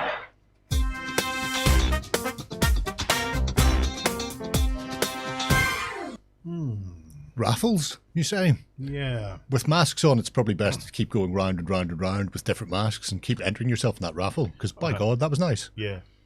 You have to pay to enter the raffle. Well, okay then. In that case, I think my budget might stretch to one of their nice dice towers. Yeah, as long as it's not a white oak one or something. Yeah, like that. I'm just sitting here. I'm just sketching out, having been inspired by what was it? The Virgo. The Virgo. Now I thought he was calling it the Virgo because he's a fan of waistcoats. Yes. There's a topical little tidbit for people who are well aware of John Virgo's work on the Pop Big Break. Big Break. Yeah. Yeah. Well, I've been inspired by the Virgo, so I'm just wondering how many sheets of plywood I would need to try and replicate something like that. You know, it's because for us mere normal mortals, the Virgo is gorgeous to look at, but sell your car if you ever want to own one. Well, you know, the alternative is if you do have one, it's like the nice dining room set that just gets set there. You don't actually eat dinner on it. You don't play games on it. Don't touch that. Don't go near that. Back off. But just the modularity of it, even their standard sort of tables and layouts, it is one where it solves the problem when you have no or little space for gaming. You can't have a bespoke gaming table in a house because you need room for the dining room table. Yeah. It's a good way of bridging it. And I have to say, I think the Megan was like 1,300. I think I seen the price on it in the background. Mm-hmm. So I've certainly walked past furniture stores where that is not an unreasonable price for a dining room set. So yeah, but you get the chairs. You get No, that's all right. People can stand and eat your dinner. Kneel on the floor if needs be. If it means I get a gaming table, all right, okay, fair enough. They'll be standing and kneeling. It's just how that one goes. Well, good luck with that, Gerry. Yeah. I will continue to sketch out my plywood version. Yeah, it's my plywood tribute to the Virgo. We've got a chippy over there as a journalist. Tell him to get his backside background with a tape measure and start take measurements. Definitely not. No, definitely not. I'll do it myself. I would do it myself. Justin and his team of 10 men. That is true. They're still working on the cathedral. They're still working on the cathedral. A wooden cathedral. Next time. I'm going to work out my own plywood tribute to the Virgo. This is not the greatest gaming table in the world. This is just it's just a tribute to the greatest gaming table in the world. I would like to say we are 20 minutes away from the award ceremony closing. Yes. So, if you're sitting at home, get online and stick some votes in for Vesson for best RPG. Yes, you can find the awards at ukgamesexpo.co.uk/watch-on/show/awards-shortlist. Or if you go to ukgamesexpo.co.uk, you could just click on the link that says awards. Yep. And what's on award shortlist? You're right in there, and it'll bring you to this page. There you go. Bish Bash Bosh and Vesson you'll find just very bottom here in the middle. There's other things around it and above it apparently, but Vesson is the important one. Oh, Gerry. Yes. And your love of all things Scandinavian. Well, apparently I'm very big in Scandinavia. Apparently. No. There's no proof to that, but I grasped whatever straws I can find these days. Right. Where are we going to next? Take me on a journey somewhere. I want to see something cool. So this is LD3D, which is not R2-D2's brother, I'm led to believe, but is a traveller's guide to Primordia.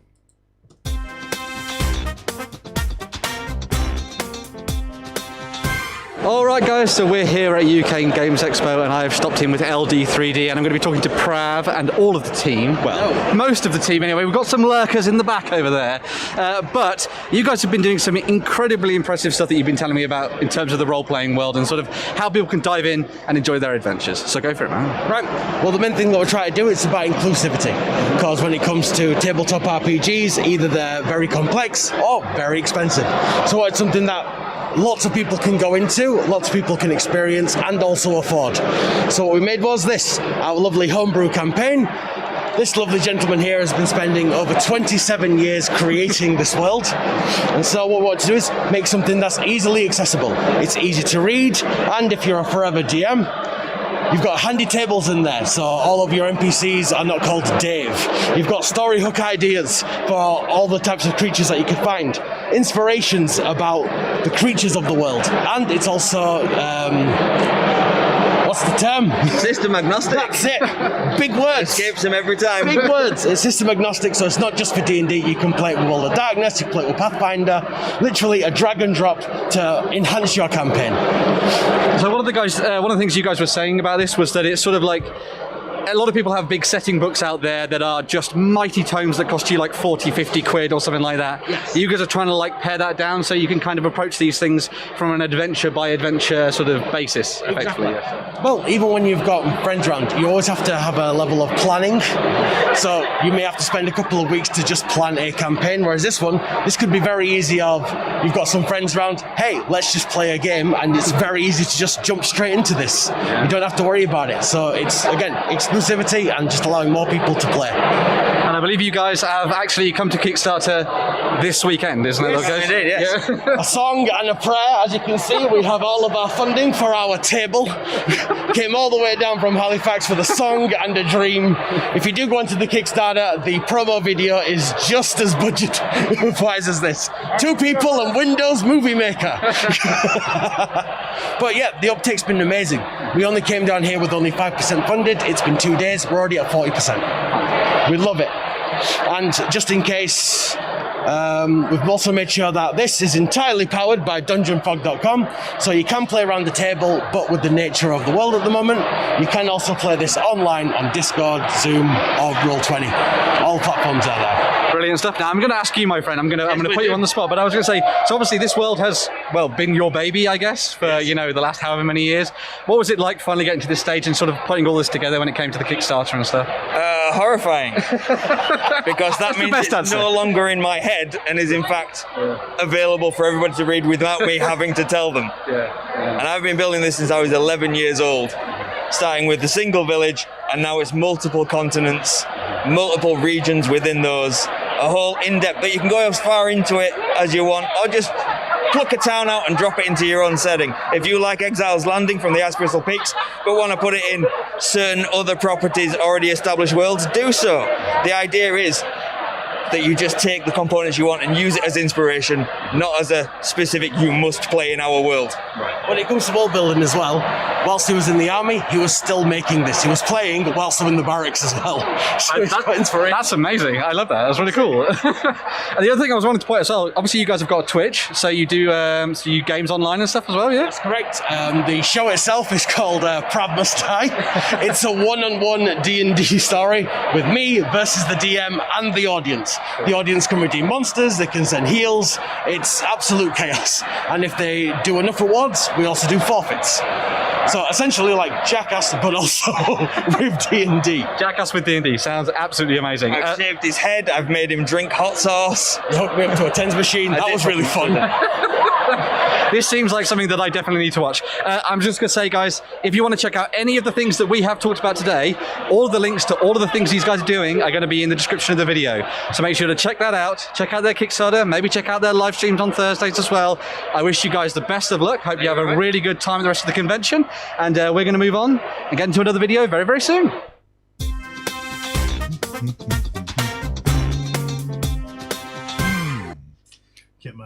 Get my air guitar on there. Yeah. Here, they have a Kickstarter on. They have a Kickstarter on. Can we check it out? I will check it out. Assuming Benjamino has given me links. Has he give you a link? Yeah. Benjamino has given me links. Let's check it out and see what we've got going on here. So, 1,100 of a 3,000 pound goal. Okay, so they've a wee bit to go, but look, the funding target's not massive. No, it's not. I'm sure they can get there. So Primordia is a world of their own invention, is that it? Yeah. Yeah, so it's set up to make life easy for people to dive in and just add whatever system they happen to be playing. If you're playing Tunnels and Trolls, obviously the most important game from the late 70s, Tunnels and Trolls. Everybody knows TNT. You could just grab this and go ahead and start rolling up story hooks and adventures, putting things together without actually having to do all the heavy lifting yourself. I have to say, for a two-man team, an indie team, the artwork and the like is very, very nice. And obviously the fact that they've been kind of working on it in the background for decades as their own world to inhabit obviously means they have all of these things sort of there that they can dive into. But they look so happy in life. Yeah, it looks like it should be an awful lot of fun. It's not a huge buy-in either, which is good. You can pick up modules as PDFs, or you can pick them up in paperback. To get everything, what are we looking to get everything? A legend demigod. Can I be better than a demigod? No, only a merchant's better than a demigod, and I'm not buying stuff for other people. But demigod's 75 quid. That's your modules, your PDFs, and a world map. So that's all very nice. I'm also fascinated by the Twitch streams as well, because they sound like a lot of fun, although not intended for the kids. And any time where you're forcing one of your players to possibly shave his head or drink hot sauce or whatever else it happens to be, you will probably get into a point where you're saying things that aren't for kids. But yeah, they do seem like a fun pair to sit down with for 2 or 3 hours and inflict as much punishment on Prav as you can during Prav Must Die. So yeah, I really hope that they're successful with this and that a few more people get on board and give it a go. I'll probably pick them up myself because I'm an inveterate hoarder of bits and pieces for gaming all anyway. RPG, yeah. And the fact that they've done them system agnostic is always a bonus for me because it means I don't have to think or anything. I know I've got a game sitting, Tunnels and Trolls, that will work for it at any stage. So it's always good to I'd give love to see a Tunnels and Trolls game, Gerry. Tunnels and Trolls is amazing, especially because the races you can play. One of my defining moments of my childhood/school days when I was introducing other people, I was running Tunnels and Trolls for them.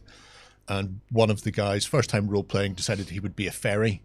That tiny little Tinkerbell fairy can barely carry anything, because these were the days of encumbrance where, you had to worry about what you were carrying and what your kit you had, so barely carry anything at all. And you've got your dwarves, you've got your barbarians, you've got your elf ranger, all the other troops were there. And then Nicholas going, I'm going to be a fairy. And you're going, really? And then he bought himself one very small stiletto dagger, very sharp, and then spent all the rest of his gold on curare poison. And he was like a guided missile of death. Just come zipping in, cutting and flying off, and leaving a wake of... He killed more things than any other fighter or character in that. And that's the sort of genius that I like to see in my games. And so if I can pick people up and drop them into games of Tunnels and Trolls and maybe go and frolic around the worlds of Primordia, then yeah, more power to it. So there you have it, guys. That's our hot cocktail tip for this event is Primordia plus Tunnels and Trolls. Yes. If you fancy helping the lads out, head on over and check out their Kickstarter. Yep, A Traveller's Guide to Primordia. The link will be lurking in the live blog with that video, so you will find it. Right, who's next? Next up is Modifius to talk about what they're doing with miniatures and RPGs. Okay.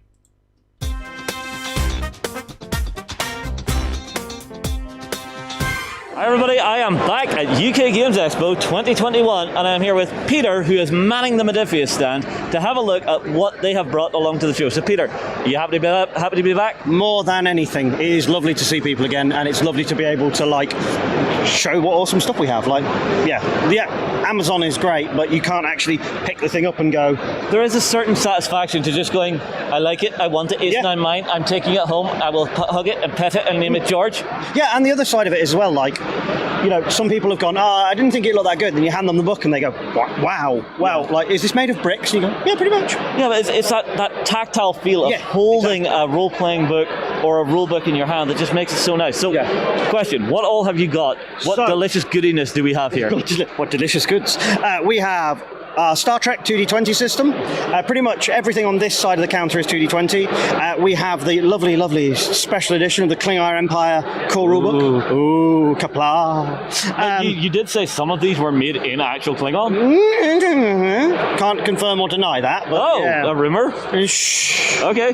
Yeah, and then moving on, we have our new shiny thing. We have the limited edition cover for the June roleplay game, and the June roleplay game and the Games Masters kit as well. I am so happy this is out, because I've loved June since I was 8 years old, and now people can play it and do stuff, and it's great. And we have the lovely House Carino special cover, which looks very nice next to the other two special covers they did. Now, I assume, is it the book you're talking about, or the original Patrick Stewart show? Both. Both? Yeah, Good man. I started reading the books when I was about 8. And then the David Lynch film, I watched it with my family when I was 10. And I can remember just sitting there that's not Dune. No, I had no idea what a fever dream was, but I did after I'd seen that. Yeah, and then... Swinging on? Yep, swinging on. We have Infinity, which is the wonderful miniatures war game by Corvus Belli. That is in, once again, our 2D20 system. The John Carter of Mars, once again, 2D20 system. A nice big stack of shiny dice and all of that lot. And then we get to Fallout. We get to Fallout. My heart throbs Fallout. Your heart throbs. I'm a massive Fallout fan. I will make a confession. I do not like Fallout. because there is a gentleman called Lee that I know from my local gaming group, and in like 1993 he played the original, the original Fallout. The top down. Yeah. And pretty much ever since then, that is all he talks about. You can be like, oh god, I broke my finger, and he'd be like, oh, broken finger, eh? Well, I was playing Fallout Tactics a couple of weeks ago, and did you have a stim pack? Yeah, and it's just like. But no, that is 2D20. It's within the Fallout universe. Mm-hmm. It is a good game, I will begrudgingly admit. But for me, it's just you got poison to the franchise beyond what's here. Exactly. We have the Dune dice, which look at them, like. Yeah, they're gorgeous. We've had people buying them just because they're dice collectors, and they're like, oh, those are lovely. Along with a load more stuff. More Fallout stuffy stuff, which is wonderful. Yeah. Being able to roleplay in Conan always makes me happy. Oh, man. So the Conan system was the original of the 2D20 systems, and it just does it. So long as you're running it like Conan, so long as you're like, magic is bad, I'm going to go and hit a man, and all that lot. It works so well. Kill the snake god. Indeed. We also have the Dishonored roleplay game. Oh! Yes. And, it is so... I have played the video game. I have not had a chance to look at this, I have to be honest. So, Arcane was actually involved... Arcane was actually involved with making it. Nice. So, it isn't just like... The guys just went, we'll just make stuff up. Like, there was actual feedback from the developer. Nice. And it is probably about the best video game-inspired roleplay game out there. And it takes the 2D20 system and just tweaks it enough to make it that bit special. See, the core system feels like you can re-engineer and tweak to actually fit whatever world you're slotting it into, which is so important for a good role-playing system. Yeah, and the other thing with a lot of them is that, like, if you run Star Trek, like Star Trek episodes, it runs sweet as you like. So, chef's kiss. Yeah, if you try and do, like, Dungeons and Dragons in space, it doesn't work so well. Yeah, so you don't want a paladin, rocking in, being all lawful good. Yeah, whereas, like, if you've got a stern but honourable Klingon who, like, okay, you've pushed me far enough that now we're gonna fight. Yeah, or you can play the arrogant one. Exactly, and then the narrative and the mechanics support it. Because, do you know much about the 2D20 system? I actually have not had a chance to play it. We are doing more role-playing on the channel now. Fantastic. So I hope I get the chance to do some of this in the future. Cool, well, I'll see how fast I can crash course you through it. Basically, you have a stat and a skill. You add them together, and that gives you your target number. You roll 2d20, hence the 2d20 system, and you're attempting to roll under your stat plus skill. Okay. Successes over what you needed generate momentum, which allows you to spend it to do other things. And if you screw up, you generate threat, which the GM can use against you. So there's a nice sort of checks and balances push, to it. pull, yeah. And I love games like that. Yeah, and the thing is that the momentum pool is shared among the players as well.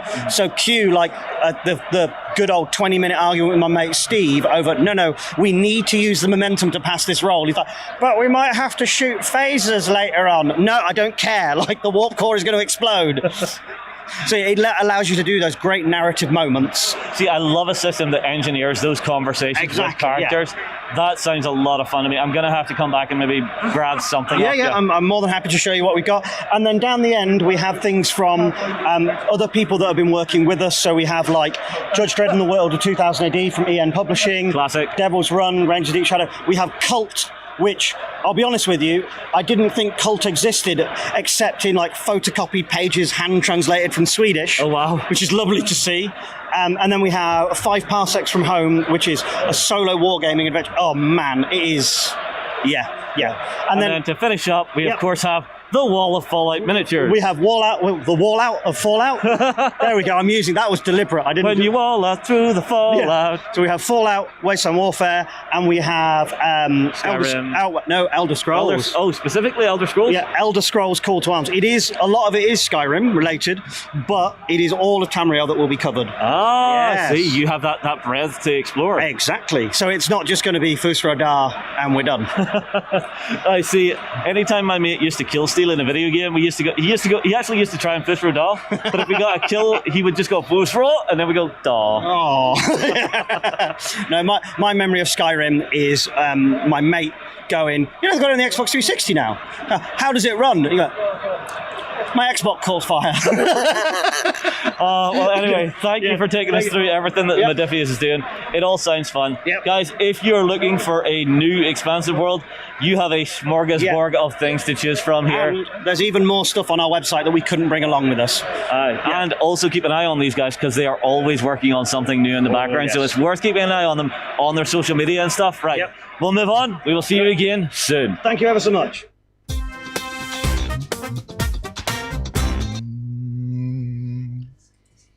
Some nice stuff there yet again. Yeah, some lovely bits and pieces in amongst it. It's fascinating that obviously with Dune coming out in October, I think, the film. Yeah. We're starting to see bits and pieces trickle through. And it's like Lord of the Rings, but for sci-fi. It's a massive, massive universe. But whereas Lord of the Rings always seemed to have RPGs and games around Middle-earth, the same couldn't be said for Dune. I don't know dare why. I say it? Is it because the original movie was utter crap? No, because it was Oscar worthy, and it's a crime that Lynch did not get an Oscar for that. I think you'll find. It's amazing. It is amazing. Garbage. Don't make me table flip and walk out of here. I would, but the table's too heavy. I must be the only. I must be the only geek that doesn't like it. It's very much Marmite. But then the thing is, Lynch changed it so much, it's not really recognizable as Dune. I'm looking forward to this new movie, purely to see if I enjoy it, because I honestly, it's one of those settings where I have seen nothing to love. Yeah. So maybe this will be enough to. But I got to admit, I wasn't a huge fan of Lord of the Rings either until Peter Jackson did his thing on it, and I hated the theatrical releases. Yeah. I absolutely hated them. I didn't love Lord of the... I fell asleep in the third one and woke up 20 minutes later. I was a midnight showing and we had been sculling pints before we went in, but I fell asleep, woke up, and I went, what have I missed? And my friends went, nothing. They've been walking through this swamp for about 20 minutes. Well, fair enough then. Yeah. It wasn't until I watched the extended versions that it actually made sense to me. And now I'm a massive fan. I'm a massive fan. But it's, I'm hoping maybe Dune can do the same for me. And I mean, it's not just Dune on the stand. Things like the Star Trek. I know the Star Trek one is very popular, especially if you're running it as the original series and you're running them as little episodes. Episodical, not a big long link campaign. No, well, I mean, the campaign is the fact you're all on the same ship together. Yes, and you don't have to do the dull bits in between. You arrive at a strange new planet and then play off that. I like the 2D20 system. It works very well for some things like that where you've got a group pulling together and you're able to push back against them. So does it work well in combat situations and that kind of thing? Is it kind of combat-y? It's flexible enough that allows you to do whatever you need to do. So if you want to run it as a original series Star Trek where maybe there's not a huge amount of combat, but occasionally you have your ship to ship or your ground crew actually getting involved, you can do that. Or if you want to just play it as a more sort of investigative thing, or if you want to, I think even John Carter of Mars as well uses it as well. It has a simple system with enough flex in it that you can modify it to how violent you want it to be or how sort of role play you want it to be. It covers a broad spectrum. If I'm doing Star Trek, I have to do it completely authentically. Yes, girdle on. Will it handle me wooing the green alien lady? Orion, there's no reason why it wouldn't. Now, at that point, I imagine all of the critical fumbles that have come in from earlier in the game that have built up in your GM sitting with will probably result in you getting a slap in the face, mug of Teresian ale fired at you. But but that's the joy of that system. It is that flexible. Fascinating to see what else comes for their miniatures line though as well. Yeah. Because that's one that kind of runs. It's in the background, and I suppose Fallout and Skyrim / Elder Scrolls are so popular with their player base that there's always something coming, but you never really see big pushes at it. You never hear about massive sort of games going on and the newest news coming for it. So I'd like to see more from them on that front, that it's not just, we do all these RPGs and in the background there's these games with miniatures. Well, maybe it'll be coming. Again, we've had 18 months of the event.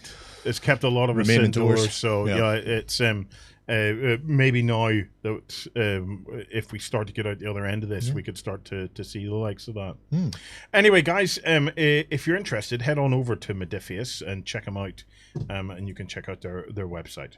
Right, next up, we have something new and fresh, something I hadn't seen at UK Games Expo before, but Gerry got a chance to sit down with Game Plan Life Coaching for a chat about what they're doing in the gaming industry. Yeah.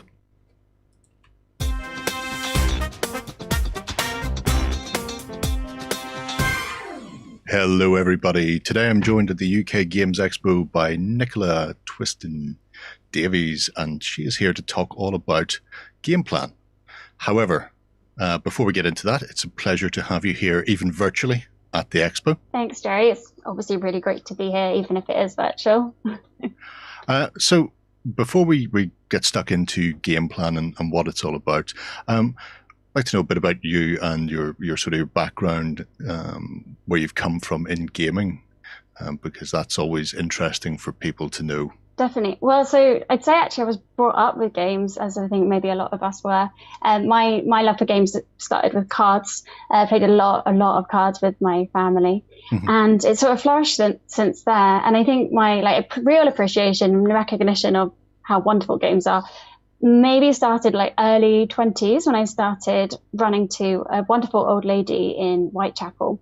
I used to go sit with her to keep her company once a week. It was sort of part of an initiative to stop people from being lonely and encourage people to go out and exercise. Sure. So yeah, tapped into that. And I actually ended up taking a few games to play with her because we sort of ran out of conversation.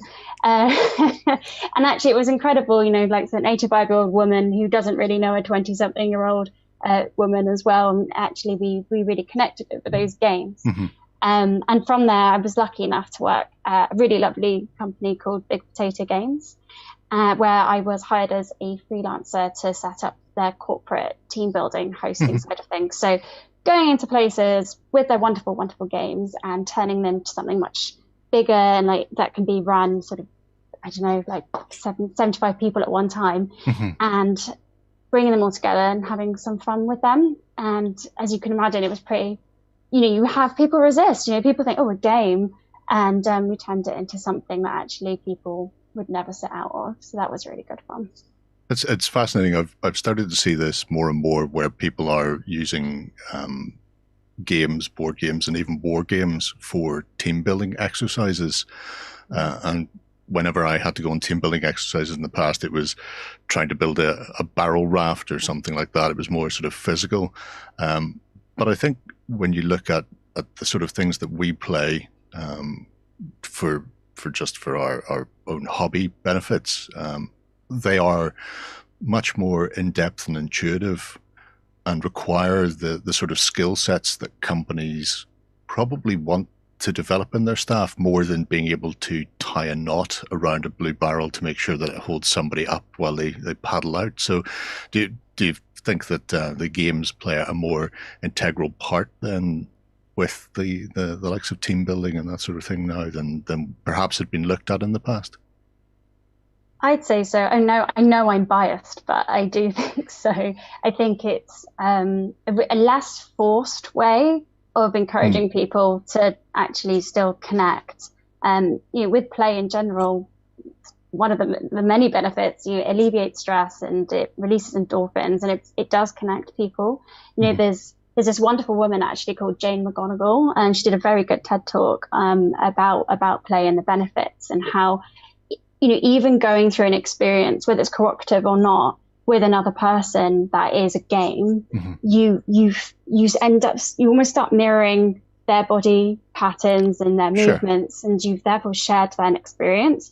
So I think if you can do it in a way that doesn't make people feel like, oh, I don't want to do it because it's sort of forced fun that way, and actually you're easing them into a really recognized structure of game, and it's a really wonderful, effortless way of bringing the best out in people, for sure.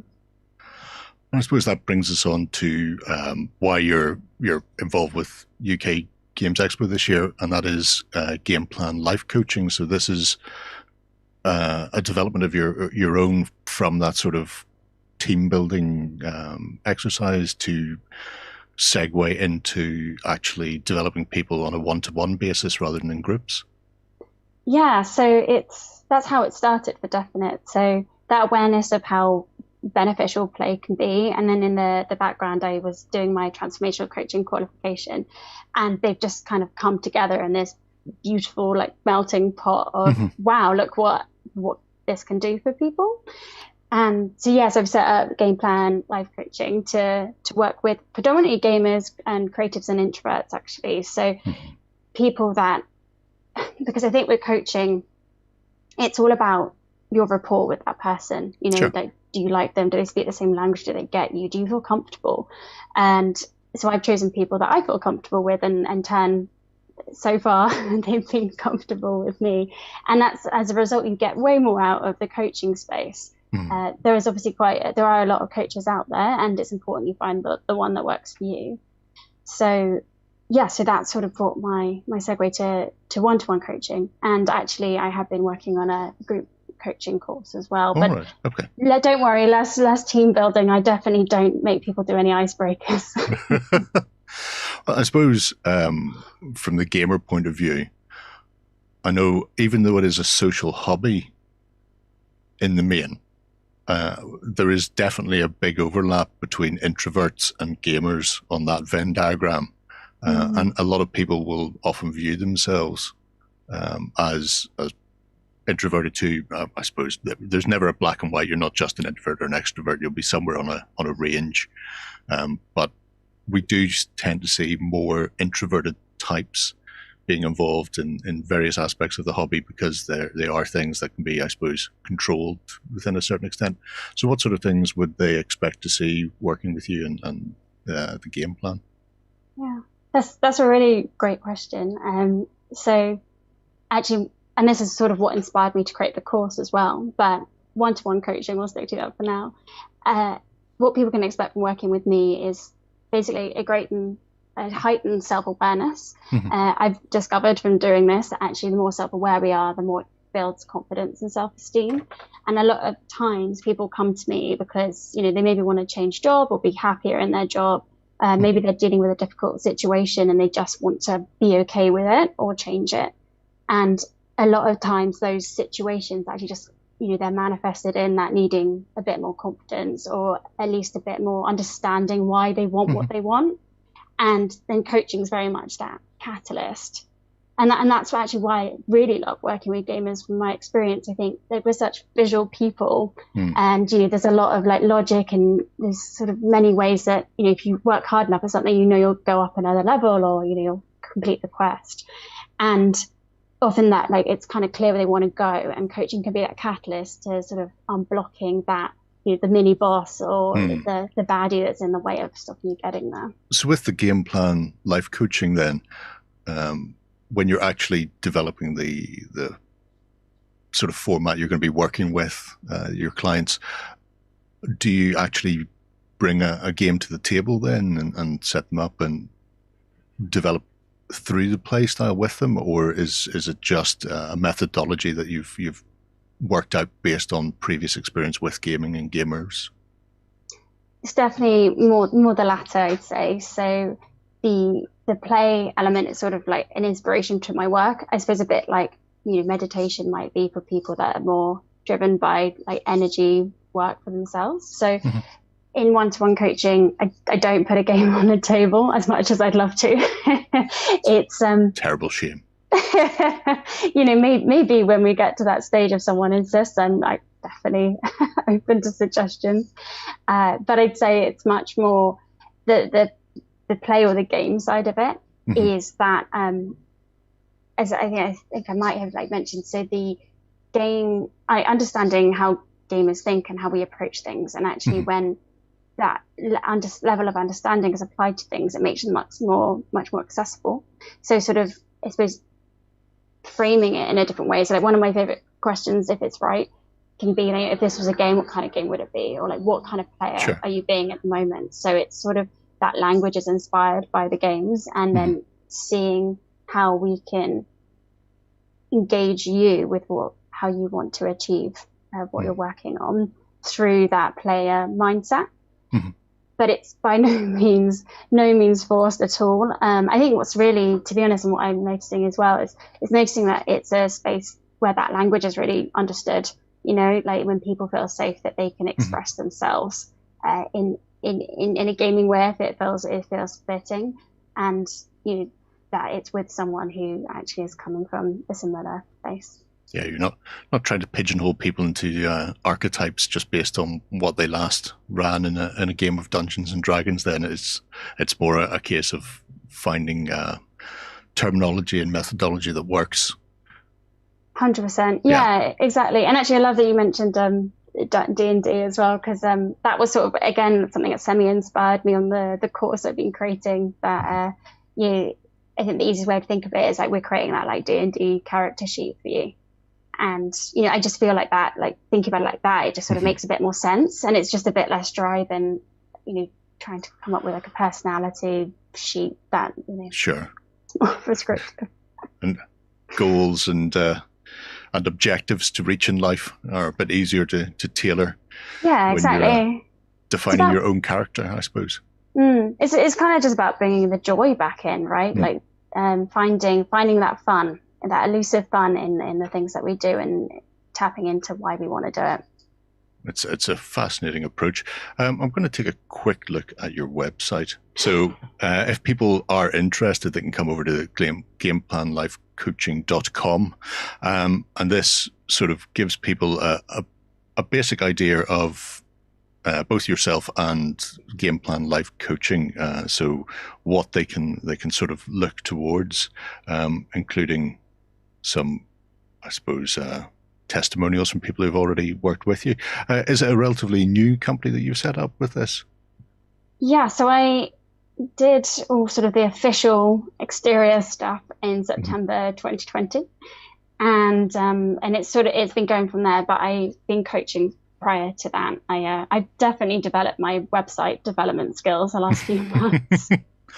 It's a good thing about lockdown. People have had a chance to explore whole new aspects.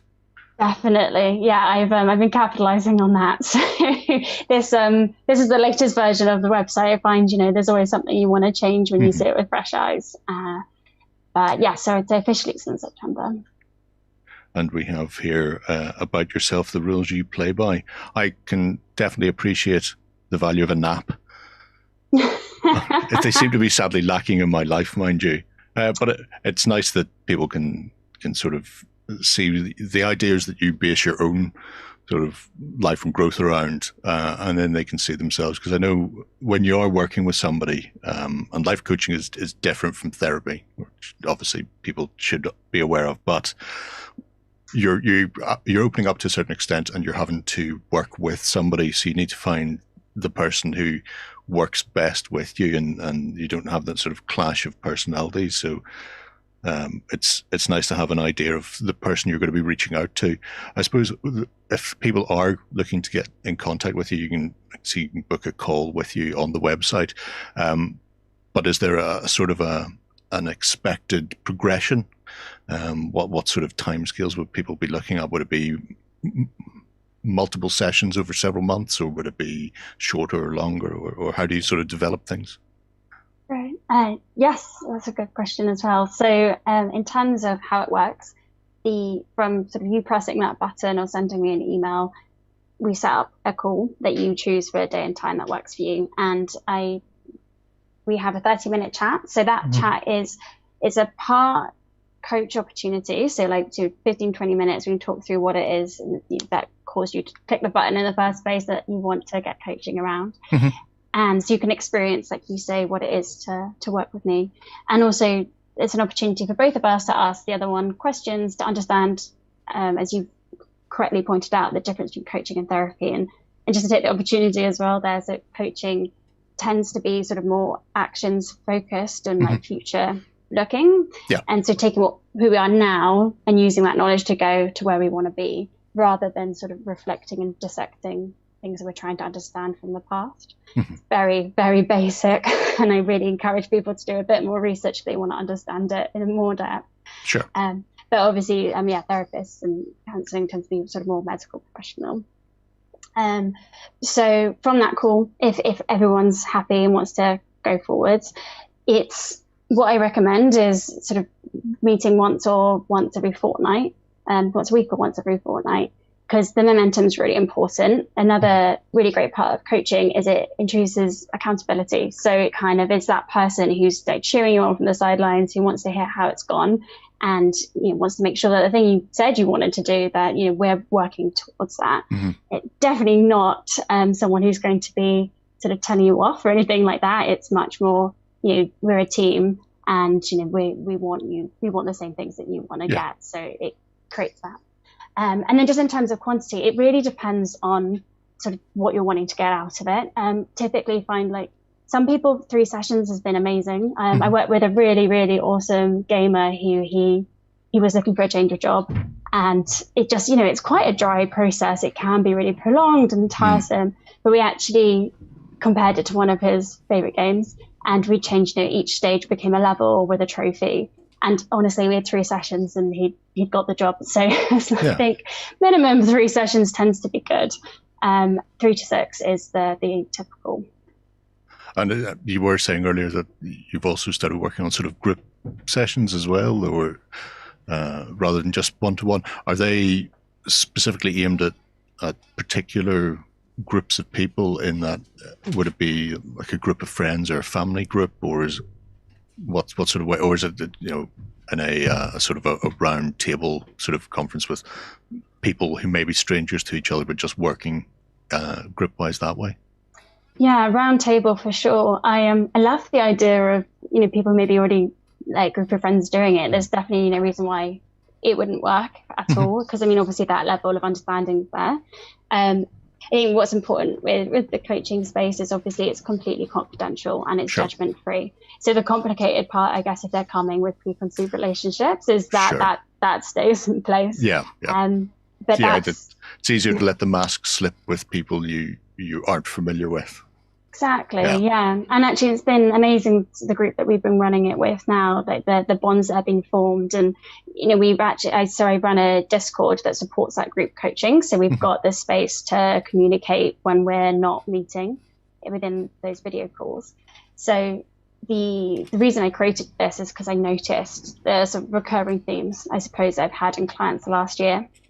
And in coaching, because obviously it's your space and you bring something you want to talk about, it's really, really helpful on an individual level, but there's not necessarily as much sort of what they call like psychoeducating. So there's awareness of tools that actually sometimes you can bring into your life that maybe help you reframe things or support you. So this is much more around like, this is the framework. So it's a lot more sort of rigid in terms of structure. And this is what we're going to cover. And then using that time to then discuss it and apply it and see how we can use it with the aim. So it's called the game plan method. So like I said at the beginning, actually, like building self-awareness so we can start working on that confidence and self-esteem, and then applying that to what we want to achieve. So that adventure, as I like to call it, rather than the goal that maybe other people refer to it as. And having sort of a loose game plan that is really, really bespoke to you, that you've created for yourself, but within that group setting. It's fascinating stuff. I hope some people watching this reach out to you. Obviously, this could be of great benefit depending on what you want to get out of it. It's one of these things where you get as much out as you put in, I suppose. So if people are interested, definitely go over to gameplanlifecoaching.com, reach out to Nicola, and hopefully get the ball rolling and level up, move on in the world, and get better at doing it. It's been a pleasure to speak to you during this UK Games Expo, Nicola, and hopefully I'll speak to you again. Thanks, Gerry. It's been a pleasure talking to you too. Enjoy the expo. Thank you very much. Bye-bye. Bye.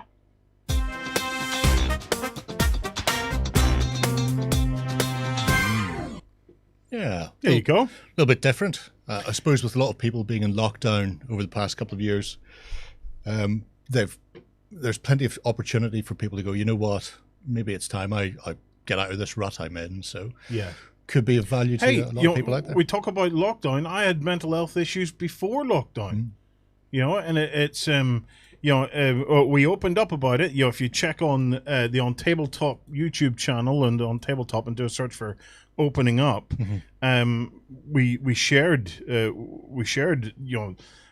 lot of the difficulties that we have had and that we've been through ourselves in Mel the Terrain Shooter. Sat down and had a heart-to-heart conversation about the whole thing. So all sorts of people are in all sorts of different places.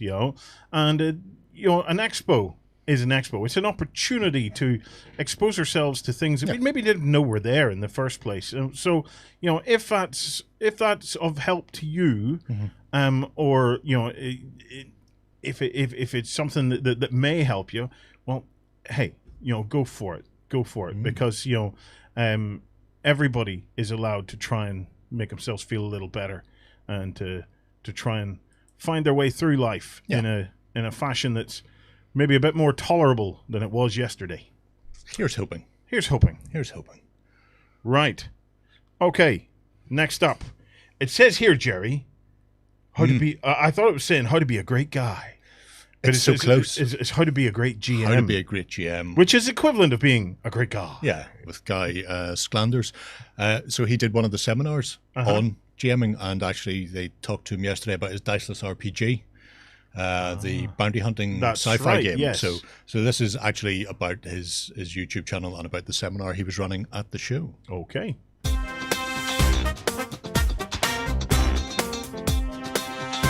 Alright guys, so we're here at the UK Games Expo. I'm back with Guy and we're going to be talking about something else. So we talked about the Bounty Hunter role-playing game, which is pretty awesome. I heard all about that. Free had a good time with that. She's behind the camera. Very, very cool. I like the fact that it's got that dice system to it. I think it's really, really awesome. Helps me as well with my terrible luck when it comes to role-playing. There we go. Absolutely. But you also do How to Be a Great GM, which we'd also like to talk about. So if you could talk to us about that. Fantastic. Yes. So How to Be a Great GM. It's a YouTube channel that I run, giving advice on role-playing and how to create a strong story and that sort of thing. And we kind of branched out from there. We've got books and things that we write and battle maps and all kinds of wonderful things, but it's all centered around how to tell a better story within your role-playing experience and your role-playing game. Yeah. So what would you say would be like, and I know this normally puts people on the spot, but what would you say was like a core skill that you think people should develop when it comes to GMing and stuff? A core skill that people should have when it comes to GMing, at least in my opinion, is to have faith in themselves to make a decision and then ride it until the end of the game and then revisit it and debate it and that sort of thing. But to just decide, this is what I'm going to do and keep going with it. Yeah. I totally agree. I think that's a good idea. It's something that I think I've tried to work into some of the things I do, because there's always been campaigns where you kind of second guess yourself in the moment, and then it can kind of put a stagger on the story and that kind of thing when you just need to back yourself, and then, as you say, come back to it later on and stuff like that. Absolutely. Yeah. So do you have some favourite role-playing games that you love diving into in particular? Yes, I'm a huge fan of the old system called D20 Modern, which was 3.5 Dungeons & Dragons translated into modern setting.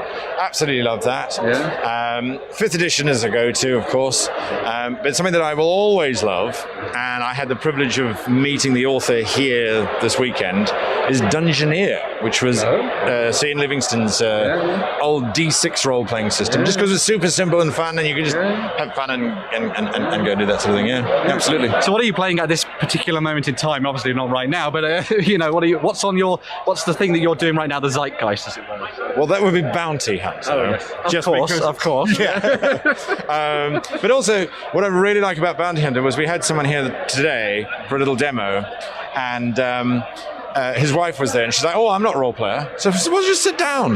You've got some skills. What do you do as you break into the warehouse? And she really got into it. She's like, "Oh, I can do this." And I'm like, "Yes, that's it. That's what we want."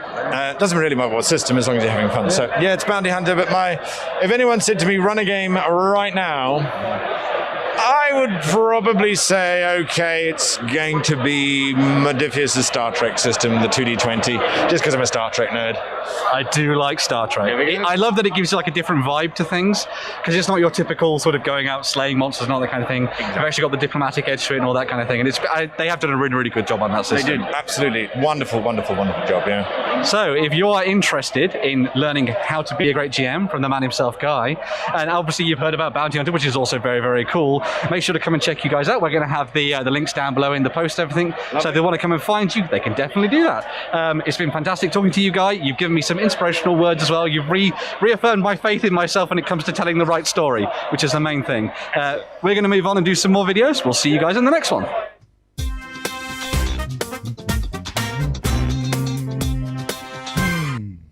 We're on a roll with this RPG stuff, aren't we? Yeah, they're coming thick and fast.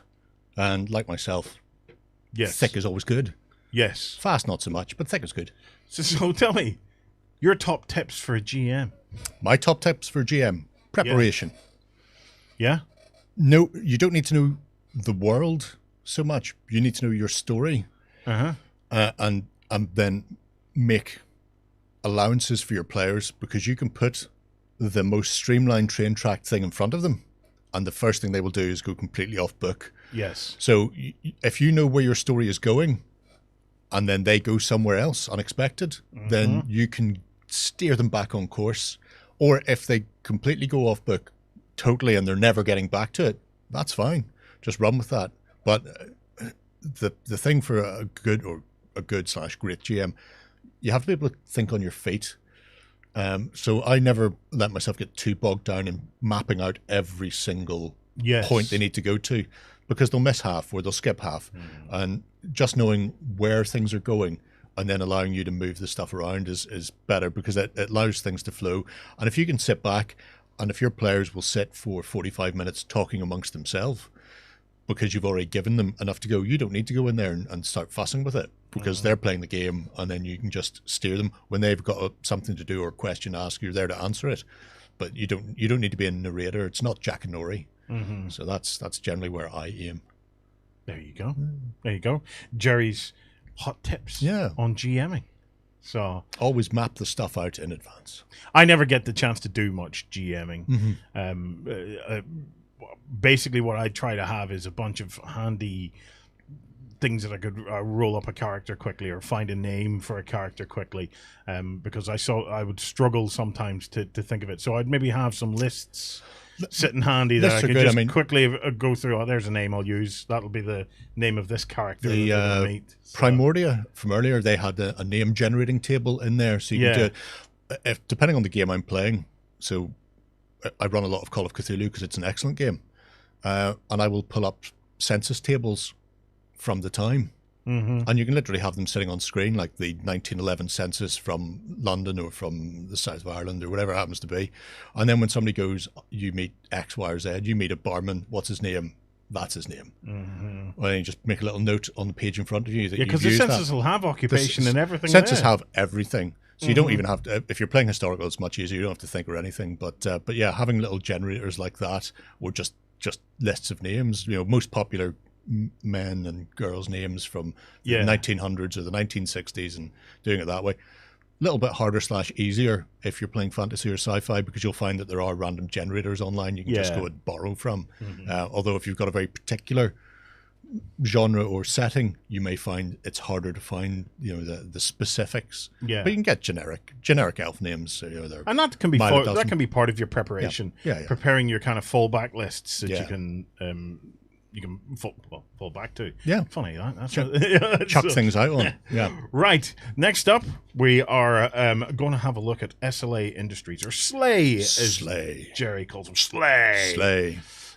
So let's see what Slay are up to. Hi there, Free at UK Games Expo, and I am here with Jared to talk about SLA. Slay Industries. Oh, Slay Industries. And I have heard there is a fantastic dystopian universe contained within this book. Is that correct? What an interesting way of putting it. Yeah, it's a dystopian sci-fi horror type world where the fabric of reality is crumbling around at the edges, and you're working for a company that's trying to keep it all going. They may or may not be evil. They are. And you may or may not have to do some less pleasant things for them. You do. And it's a world in which you play characters who are in a squad working as troubleshooters, dealing with issues from rival companies, invading carrion, which is a monster, rampaging machines, serial killers, murders, and cleaning the sewers. That's cool. Yeah, it's brilliant. That is very cool. So how did you come up with the concept for this? Well, originally it was created by my friend Dave Alsop in 1990 or 89, and I met him in 1991 when we were both working at a company called Fantasy Forge. And part of first edition, this was? Yeah, well, we did the first edition 2 years after that, but Dave came up with it on his walks through his hometown of Kilmarnock, and the idea just came to him, and he then just wrote the world and expanded it, and then a team formed around him, and we all started making it into a bigger and better game. That's incredible. So what made you want to build into a second edition? Well, we wrote that in 1991 and published it in 1993, and we are now 30 years better at doing what we do. We're better writers, Dave's a better artist, we know how to do all the production much better, and it was time. The game wouldn't die. We'd been through several publishers, and everyone just kept saying, when are you doing a second edition? When are you doing a second edition? We could never afford it. And then we had a Kickstarter for the Cannibal Sector 1 miniatures game. That fell apart. We had to step in to rescue it because that wasn't our Kickstarter. And after we'd done that, we realised we can do this sort of thing. Why not? It's time. Do second edition. And we did. And a very successful Kickstarter that we fulfilled on time, on budget, and everyone's happy, which is rare in these days. So what I end up imagining is I never quite often hear dystopian and sci-fi within the same universe. Right. So what kind of characters exist within this world? Well, mostly you can play a human wandering around working for the company, or you can play a frother, which is a drug-addicted human who likes combat drugs and fighting. You can play a Shakhtar, which is an alien race, or the Wraithen, that's a Shakhtar there in the big picture. The Wraithen is the other alien race that we do. They're both coming in our next Kickstarter, those games are. And you can also play an advanced carrion, which is a more intelligent version of the vermin that crawls around the sewers of Mort. And there are a few other options as well. And you all work together in a squad working for Slay Industries. You start your squad, you get given BPNs, which are these basically job tickets, and you do those as part of your employment and try to pay your rent and buy better guns. That's fantastic. And what game system does this use? We use our own system called the S5S system, which was developed for Slay Industries 2nd edition by a guy called Chris Shepperson, Shep. And it involves a dice pool where you have 1d10 for your success as to whether or not you do it, and the other up to 5d10 that you roll with it determine how well you do it. And they are all determined by the number of dice is determined on your skill levels, your stats, and all the other variables like that. And if you succeed, you succeed. If you succeed really well, you get bonuses. If you fail really badly, it's not very good. That's brilliant. I mean, I can see you've got a lot of books over here. So what kind of stuff have we got here within these?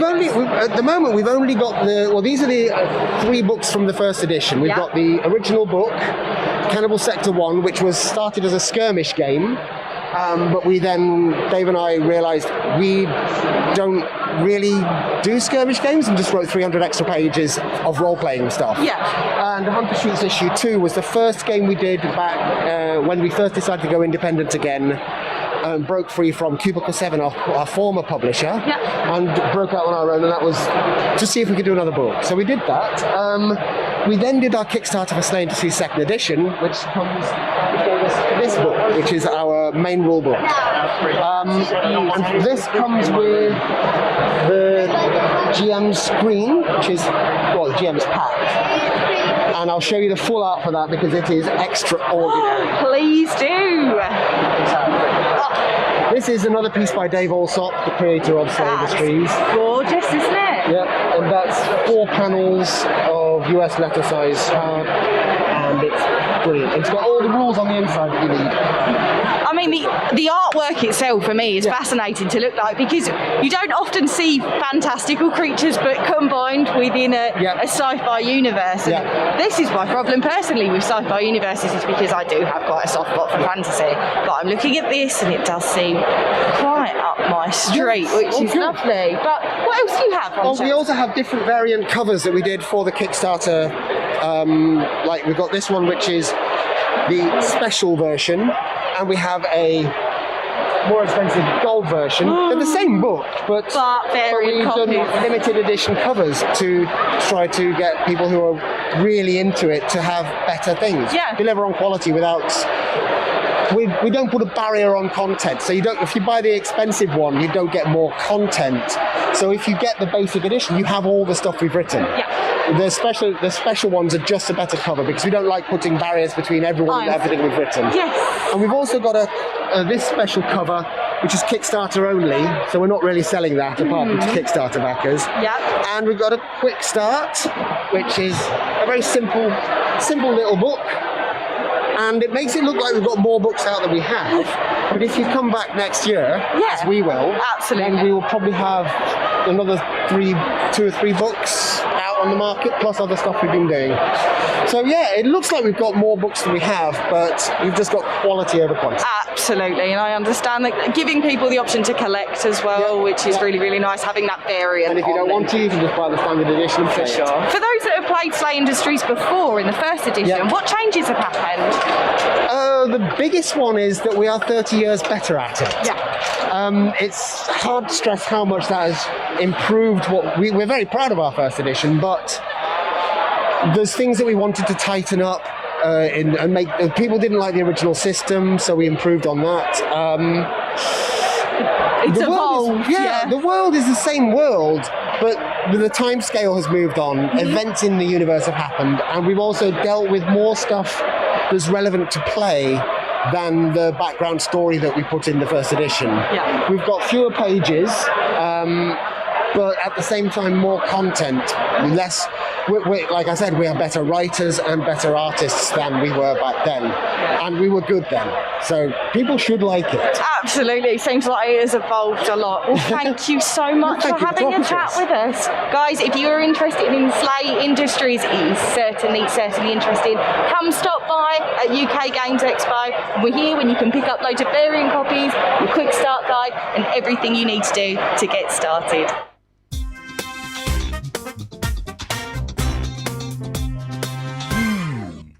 So let's talk about Terminator. Let's talk about Terminator. So Nightfall Games brought Terminator to Kickstarter, I want to say 5 months ago. Yeah. Funded successfully. Uh-huh. Don't know any more about it. Yeah. They had a big picture on the back of the store. They had a big picture there. Free. Terminator. What about Terminator? Oh, well, you can't have everything. You cannot have everything, but you know. But yeah, it's you're a fan of Slay, though? I'm a fan of Slay. Have been since first edition. 30 years ago. 30 years ago. It's not that long ago. I'm not saying it says a lot about Kilmarnock and where Dave's from, but the fact he walked around there and then decided, you know what I need? A dystopian sci-fi future where mad, tartan-clad, drug-addicted lunatics are killing each other. Yeah, actually, no, yeah, that makes perfect sense. Yeah, I'm going to go with that now. And hence the Frothers were born. But it's just a very different game because you are working for the bad guys. There's no two ways around it. Mr. Slayer and his big black shiny glass pyramid in the middle of Mort Central, handing out all of the BPMs to make you go off and do his dirty work to keep his company running as he just strangleholds the universe. Yeah. You are the bad guys. Don't ever pretend that you're not the bad guys. Yeah, Carrion may have skull-shaped horse heads, but, you know, at least they're not drawing a buck from Satan himself in his ivory tower, you know, which is exactly what you're doing. Buy bigger guns. Company is good. Company is great. To the YouTube commenter, you can see where I get my love of gaming from. He was asking, is this a father and son show? Yeah. And yes, my dad here has just he's just opened up gaming to me so much over the years. It's been emotional. This is Father Gerry. So it's like but without the dog collar. Very different Father Gerry. Free has reached out. She's saying, I'll go back for the Terminator. So she'll be on her way back. So, you know, we might find out something about the Terminator. Maybe they're not ready to talk about it. You know, it's entirely possible. Bear in mind, we finish at 2 today, but the live blog will continue. So they are still going out and finding videos and doing interviews. So, you know, even after we're gone, there will still be stuff going into the live blog over on OnTableTop.com. So you can keep up to date with anything that you find. And if you get the chance to pitch in and ask people to go and find stuff for you. They may not. They may tell you to jog on, but it could go either way. Yeah. It's always worth asking. Anyway, so Dad, where next? Next we're going to have a look at Aconite Books. So all about board and card game worlds and their novelization. Happy days.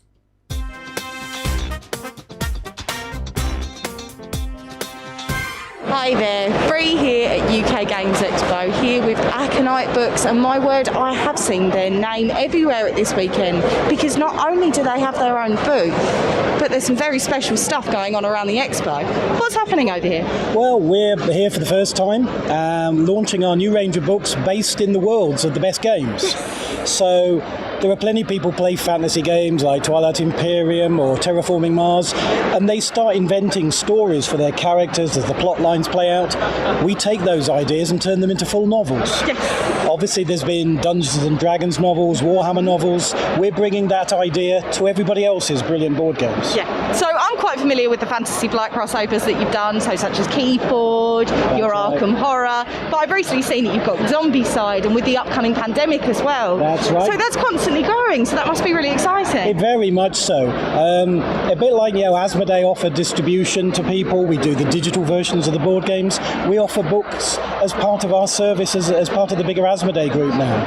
And wherever there's a board game that's building its own world, we'll be offering our services to turn it into brand new adventures, full novels, comics, everything. This is really interesting to me, because when I play a board game, I feel the thing that lacks for me is backstory. The thing that lacks for me, and I'm a reader myself, and I love burying my head in a book, and I love burying my head in story, especially when it's a board game that I love so dearly. So what was your ideas in coming up with this? Well, I have to say, I've mentioned the Warhammer books there. I helped set up the Black Library for Games Workshop 20 years ago. That's still going strong. Many books every month about Space Marines and the Age of Sigmar and so on. It's a natural idea to want to explore further the worlds of the richest games. Yeah. And it's something I've always done. So when Asmodee said we're looking to turn our worlds of our games into fiction, they called me. I signed up various people I've worked with in the past. We have authors, some of whom are ex-D&D, ex-Warhammer folks, others are comic book writers, people who are used to taking an idea and turning it into novels, whether it's from a comic book or computer game or a board game. And it's being able to play in these worlds and not do everything, because there are rules, of course, and there are boundaries and guidelines, but to find the new stories, find the heroes and the heroines within these books. And I have to say, that level of diversity is an important part as well. Absolutely. There's many women's stories, many stories of people of colour and various ethnicities, genders and so on, and they're all being reflected in our books, and that's actually great fun, finding the new stories, the new heroes. Sorry, I talk an awful lot. Oh no, I appreciate it, and they deserve front and centre. Like you say, everybody deserves the representation and the backstory to be able to develop in board games that we love so much. And everyone should see themselves, whether in the board games or the books or wherever. Absolutely. Would you mind taking for us a couple of titles that you've got on the desk? Definitely. People have said to me over the weekend, if there was one book you could tell people about, the one I always go to first is this one, Poison River, Legend of the Five Rings. And the reason for that is it's a mystery story. Right. And everyone loves a good detective. Yes. This is about Daidoji Shin, a louche kind of playboy, embarrassment to his family, who's sent to a distant town to keep him out of trouble. And of course, initially he does that. He goes to the theatre, he hangs out with dancing girls, much to the exasperation of his female samurai bodyguard. Yeah. But a crime's committed, and suddenly he's found a purpose in life, and he springs to it the way Sherlock Holmes or someone like that would do, and he's off. And it's just the first of a whole series of adventures featuring this wonderful odd couple between Daidoji and Kasami. And they're just so Hollywood, so obviously playing with the games of detective stories, but in our wonderful fantasy Japan setting. Yeah. So I've been pushing that on people all day. That's fantastic. I think what I really love as well is, of course, you've got Legends of the Five Rings, and you have the card game and the RPG that exists. But for games such as Pandemic that don't have much of a rich backstory that you're going into quite soon, it's Halloween, is it not? That is out for Halloween, yes. Having been delayed for 18 months because of course, waves at the outside world, and that's been challenging. when we first started, we looked at pandemic and we built a new team within the pandemic world, part of the global health authority that's in the game. Yeah. Set them in Europe rather than the USA. Yes. And gave them personality. Basically, we cast it like a TV show. We have a showrunner guide where we know what their headquarters look like. We know what they serve in the canteen, those sort of things. Because we want to build a cast of characters who come to life. The board game is great, and actually the game, while it doesn't in its first form have named characters, in the new things like Rapid Response, they've all acquired names. Yeah. And some of those guys are the same people as in our novel, so we're telling their stories. So it's going back into the game and coming out. Yes. The one thing we've had to do, publishing post-COVID, when people come to read the book, they'll see it's set 5 years from now. Right. And our team are the team employed, if there's a sniff of a pandemic, they're first in.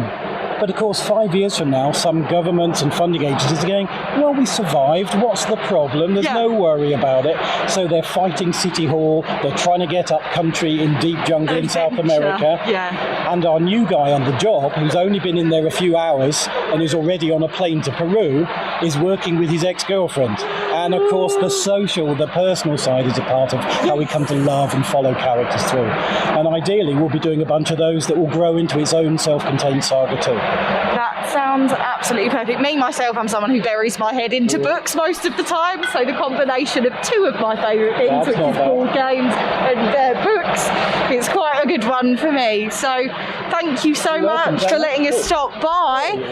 And be sure to keep an eye on Aconite Books, because some of your favourite games might be coming to novel format, and you never know what might come up. But for now, be sure to take a look.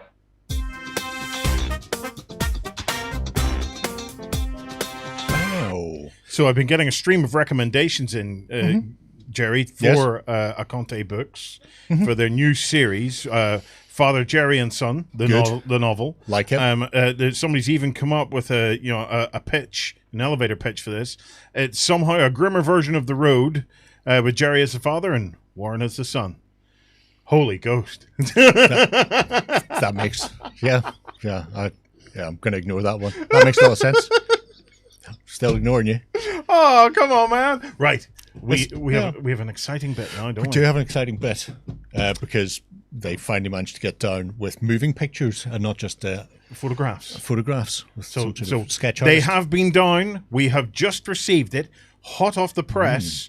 We have made contact with the Vikings.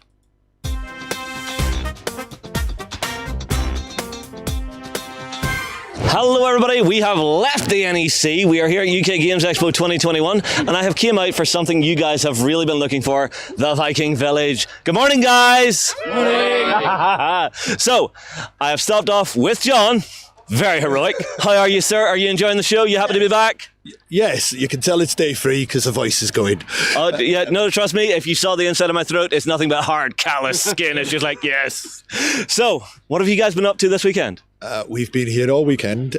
We are the side entertainment for anybody who wants to have a breather from the war games and miniature games and board games and role-playing games. We entertain you. We explain what Vikings used to do and lived like. We do battles. We do a little bit with the kids. Oh, excuse me. I told you the voice is gone.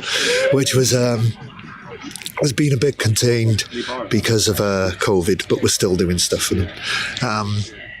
I do a talk on the realities of adventuring, which is a light-hearted talk about what I've discovered from the reenactment that you can put into your role-play games if you want to. You don't have to, because it's a fantasy game. You can do whatever you want.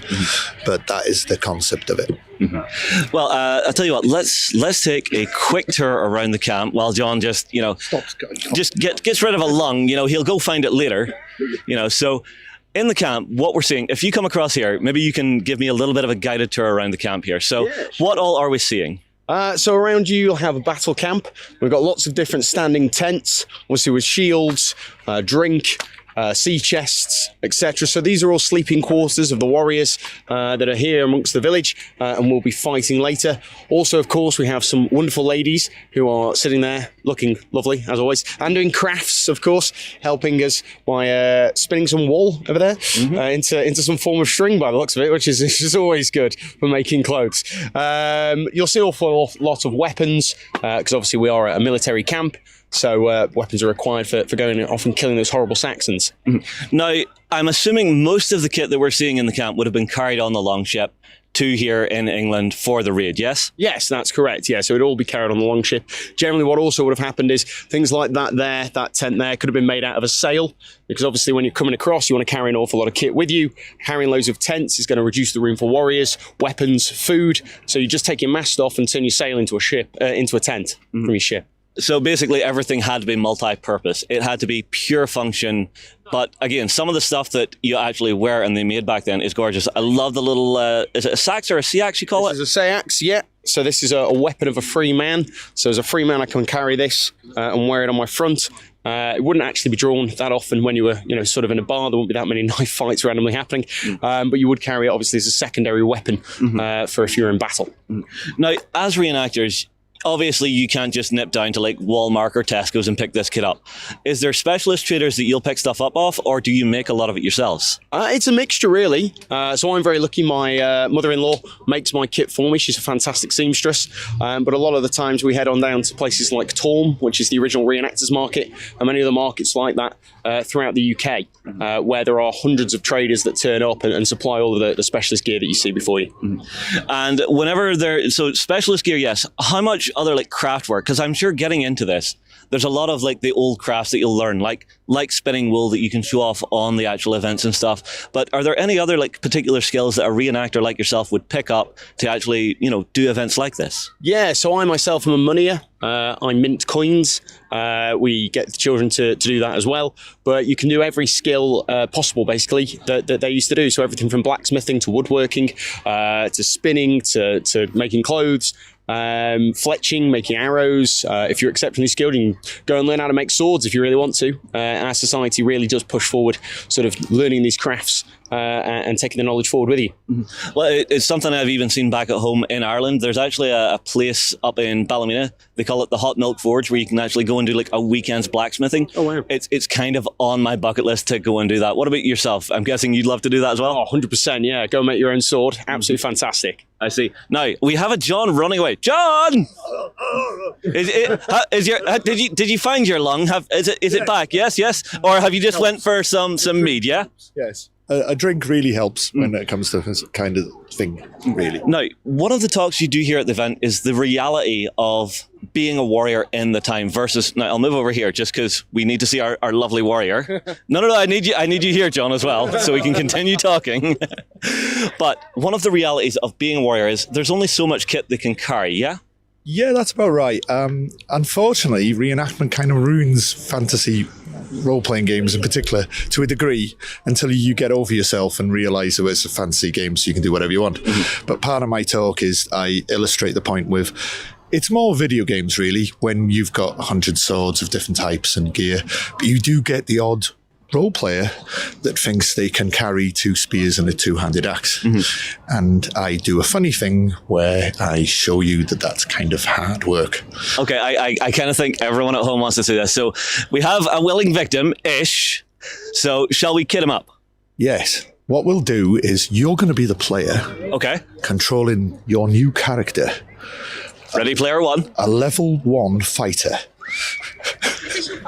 So first off, of course, because he's an adventurer, do you want to wear your magic cloak that you've picked up or your backpack first? I would put the cloak on before the backpack. Okay, so if we could put the cloak on him, please. So we have a very lovely +3 cloak of stylishness. Yes, of redness and protection and other things. So he's got his cloak, he's got his helmet, he's got his chainmail, he's got them. Oh, you haven't got your sword. Oh no, no warrior needs to go out without a sword. He needs a sword. Can we get a sword? There's a sword there. There's one in a scabbard. because, of course, you carry your sword on a scabbard. Mm-hmm. And no warrior is, leaving, from up north without a blade, because I know that's a warrior's soul. Exactly. And let's face it, most fighters in a role-playing game have more than one sword, don't they? Of course. So maybe we'll give them many swords. Here Okay, you go, so let's say we have, so we're doing a full cowhide satchel of blades. So we've got at least another 4 in there. I see a +5 Vorpal blade. Yep. I'm okay with that. Yeah, exactly. You've got good range for different opponents. One for undead, one for your orcs, one for your gnolls. So some of them are, weaker to different status effects. I'm good with that. Now, he's a little bit short on range, because a sword is only as long as your arm and the sword itself. So how about we grab a spear? Yeah, a spear would be good. Well, do you want a spear? I think, yes, a spear would definitely be good. Because, sometimes an opponent, I just need to, get that good range on them, keep myself a little more defended. But what about a missile weapon to shoot from afar? Now, you see, in the games, I'm normally very much get stuck in, get stabby, but I think I don't really know what I'm going to be facing, so, a bow and arrow might be a good idea. So, here's a quiver for you. You'll have to attach that to your belt, of course. Yeah.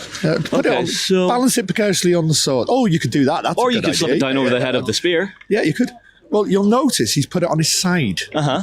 It's because it's a bit of a Hollywoodism and modern archery to have it on your back. Well, reaching up over behind yourself would feel kind of awkward, especially if you're in a hurry. If you can just go out, across, and back, like the old cross draw in the Old West. Yeah, cross draw and back and shoot is faster. Yeah, exactly. And and of course, you need the bow. Of course. What good's the ammunition without a bow? Although I think the devs may not have actually rendered that one just yet, seeing as we're in a video game. So I think that's probably DLC. You're probably going to pay $5.99 for that. So we'll hang on. Here comes releasing soon. We will get a bow. Leave it in the sock. We'll take. Well, of course, we need to store it. Yeah, you need to store it, and that's how you actually carry the bow on your back. Mm-hmm. It has a bow on the strap. You see? Well, this is something I learned from a friend a long time ago. If you leave a bow or a crossbow strung or under tension for too long, you actually ruin your bowstring. Exactly. So you don't have it until you need to use it. Yeah. You need to take your time. You've forgotten your backpack. Now, we need to actually carry the victuals and the bread, and the meat. Potions, of course, potions. Although if I'm in Skyrim, I eat all the cheese. All of it. All the cheese. All the cheese. You got to. So you get your potions and your cheese. Now, there's still something missing here, because we've went pure offense. He's fit to eat. He's fit to shoot. He's fit to fight. But what if something just charges him? He needs a shield. Oh, yeah, the shield. You've got to have the shield. I am not leaving. We'll go for the bigger shield. Oh, yeah. A much bigger shield. Yeah, again, you can go with the starter shield, the round shield, but no, we want the nice big tower. Yes, exactly. Put his AC up by another 2 points. Oh, yeah, clearly. Oh, exactly. So, right. Now, I like all of this. I like all the weapons we have. But what if we have, a rare drop from a monster? Say it drops a nice big Dane axe. Yeah, you could do with a big axe. Yeah, something really just to hammer in. So you could pose for a start. Yeah. There you go. All right, nice. I think we're ready to go adventuring. I think he is ready to go adventuring now. Right. Now, I'm going to ask our live model, how heavy is all this kit? Reasonably. It's more the fact that it's just really awkward. I can't fight in this. Right, so basically, if you're a video game character, it's going to be clipping through itself all over the place. I'll attempt to walk in a moment and we'll see how funny that's going to be. All right, well, walk on, sir, walk on. I think I need to have a word with our game dev and say, we need to pare this down. Exactly. What you could do right now, if you like, is imagine the camera is the eye view of your orc. Yeah. Right? And you're now the player. Yeah. So which weapon do you want to use first? The orcs at a distance. Okay, the orcs at a distance, I'm guessing bow and arrow, but I need to string the bow. Exactly. I need to take it out, string it. I need to drop all of my other kit safely to make sure that, the orc is advancing and advancing and advancing. And so I think... Oh no, we've gone wrong. But we've gone wrong. No, hang on, but we've gone wrong. By this stage, the orc's in front of us. Pick up the sword, man! Pick up the sword! Kill the orc! No, that's the sword of That's the sword against undead. You need the other one. Oh my god. No, that's for goblins. It's the other one. Your other left. The one on the scabbard, of course. There we go. So, yeah, I'm guessing for reenactment, there are some realities of being an actual warrior that you will learn by becoming a reenactor. Yeah, exactly. And the way I put it to gamers is, it's your game. If you want to do it, whatever you want. If it's fantasy, do it. I do my fantasy games in the style of Hollywood as well, but I just don't make it too stupid. So, for instance, if someone in a game I was in where I was playing and I wasn't even GMing, he was a barbarian and he had a spear. He was using it against a goblin. He didn't like how much damage it was doing. He says, I drop that and I pick up my battle axe. And that's a battle axe. Yeah. Basically, that's the way that D&D describes it. Sometimes they're double-headed, but they are literally two-handed huge axes, aren't they? Yeah. So he's using that.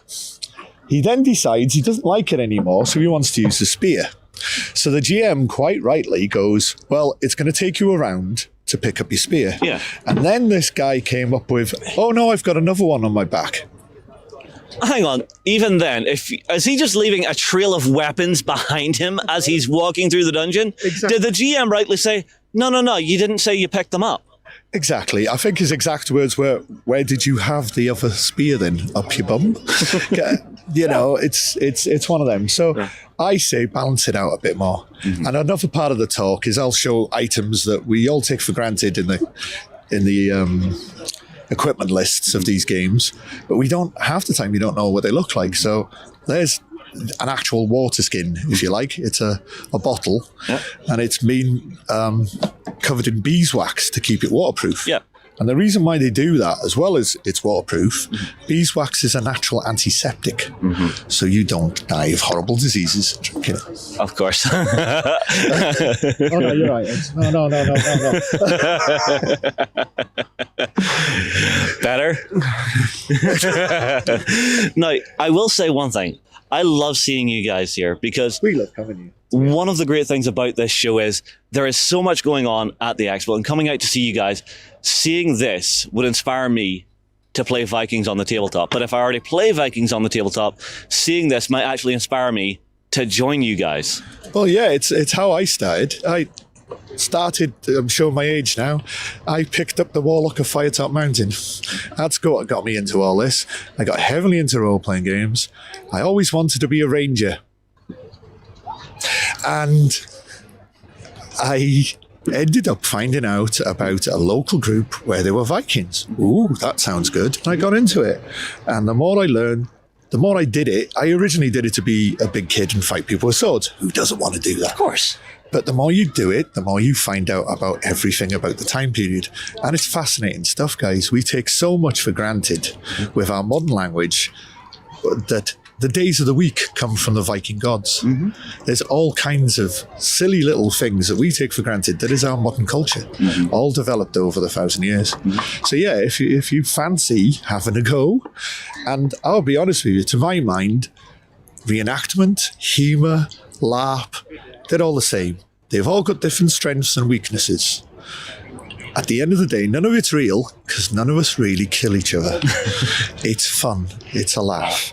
It's a hobby, just like anything else. And I also, as well as doing this hobby, have hundreds of unpainted miniatures, just like the rest of you. The pile of glory, the horde, the pile of shame, let's face it. And I will be in there later on, just like the rest of you, geeking out, and my wife trying to stop me from spending most of the money we earned. Well, you see, my missus is at home, which is why I got my bracers, so yay, I like them. Yes, and she's quite thankfully at home, and you probably with all the credit cards, isn't she? No, I have one. Yeah. Well, John, thank you for talking to us. Thank you for taking us through everything. Thank you, good sir, for actually putting up with being a player character in the real world. Everybody, we will move on. Hopefully you enjoyed that chat with the Vikings. And if you're coming down next year, come and check these guys out because it is fabulous to see them in real life. We'll move on. We'll see you again soon.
All right, guys, so we're here at UK Games Expo. I'm here with Matthew and Dave from Free League, and we're going to be going through the smorgasbord, or the smorgasbord of role-playing games. That's not very good. Oh, okay, never mind. Okay, I've been chastised for that. But anyway, we're going to be going through all the different role-playing games that you guys have got to show off. So take us through everything here, and we'll go on a big wide circle. Dave, you start with this one, because this is the game that got us into this whole company. Yeah, so Mutant Year Zero is a very early title for us. For me personally, that's how I got into working with Free League in the first place, because I picked it up in a shop 5 or 6 years ago, loved it, and then carried on.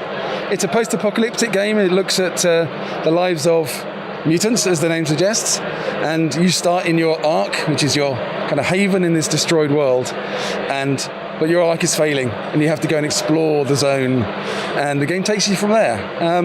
The game itself is our Year Zero engine, so it's a D6 dice pool with a push mechanic, so you can roll the dice again, but there's always a cost to that, and I'm sure we'll talk about that in other games as well. In Mutant, you take damage to yourself, but you also earn willpower, or mutant points in this game, and that powers your mutations, and those can be really powerful. They can also be really deadly. If you miss that when you're using a lot of mutant points, you might kill yourself in one go. It's a gritty game, it's a dark game, unforgiving in combat, so you've got to be careful, and it's great. In that same universe, we've got 4 other games. We've got Elysium, which is basically the humans in that world, in that universe. Mutant Year Zero, GenLab Alpha, where you are genetically enhanced animals. So you're intelligent, you are sentient, you are in a lab, and you've got to escape. That one immediately appeals to me because I do quite like my anthropomorphic stuff. Yeah. Not like that. But it's very, very cool seeing that. It's my favourite of all the different worlds. And what we haven't got here is Mutant Mechatron, which you can play a robot. And all of these come together in the Grey Death, where you having done, if you like, the initial campaign, you all meet up and solve another mystery. Fantastic stuff, The great thing with each of these games is they're all mutually exclusive, so they're all in the same universe, but each game stands on its own. So you don't need Mutant Year Zero to play the others. You can take any one you like, or all of them, but you can play all standalone games that play on their own right. Fantastic stuff. So the next one we got here is Mork Borg, as I was alluding to earlier in my terrible joke. But yes, Merc Boya. Merc Burger. Is that Merc Boya? Well, my wife is Swedish, and I get completely pulled across the coals if I screw up a Swedish pronunciation. So when she sees this, she'll kill me for screwing up the pronunciation. But her name is Merc as well. So don't worry, my pronunciation of it was way worse. So, but anyway, can you tell us a little bit about this game? You go on that. Yeah, so Free League started out as fans of games, and they got a lot of support from other people. So initially, in English, they were publishing with Modifius, and they want to pass on the goodness here. So this isn't actually strictly a Free League game, but Free League are publishing partners to help the guys from 2 Swedish companies that I cannot pronounce. Can you do any better? No. Well, one of them I can pronounce because that's an easy one. The Stockholm Cartel. And this is one of them does a lot of the layout and design for their other games as well, but here he's gone wild. And if we bring that camera down in, let me just open the page for you. This is one of my favourite pages. This is the damage table, and it covers 5 pages, and it's not a table. There's just crazy stuff throughout here. It's a wonderful thing to hold and behold. The spine has got glow-in-the-dark writing on it that you can't see in the daytime, but it comes up at night. Fabulous. So it's a work of art as well as a game. And as a game, it's incredibly funny to play. Really dark, horrible, frankly disgusting world that is definitely going to end. Okay, well, hang on. That's not selling it, is it now? It's not disgusting. No, but it's a great experience. It's very grim and gritty and dark.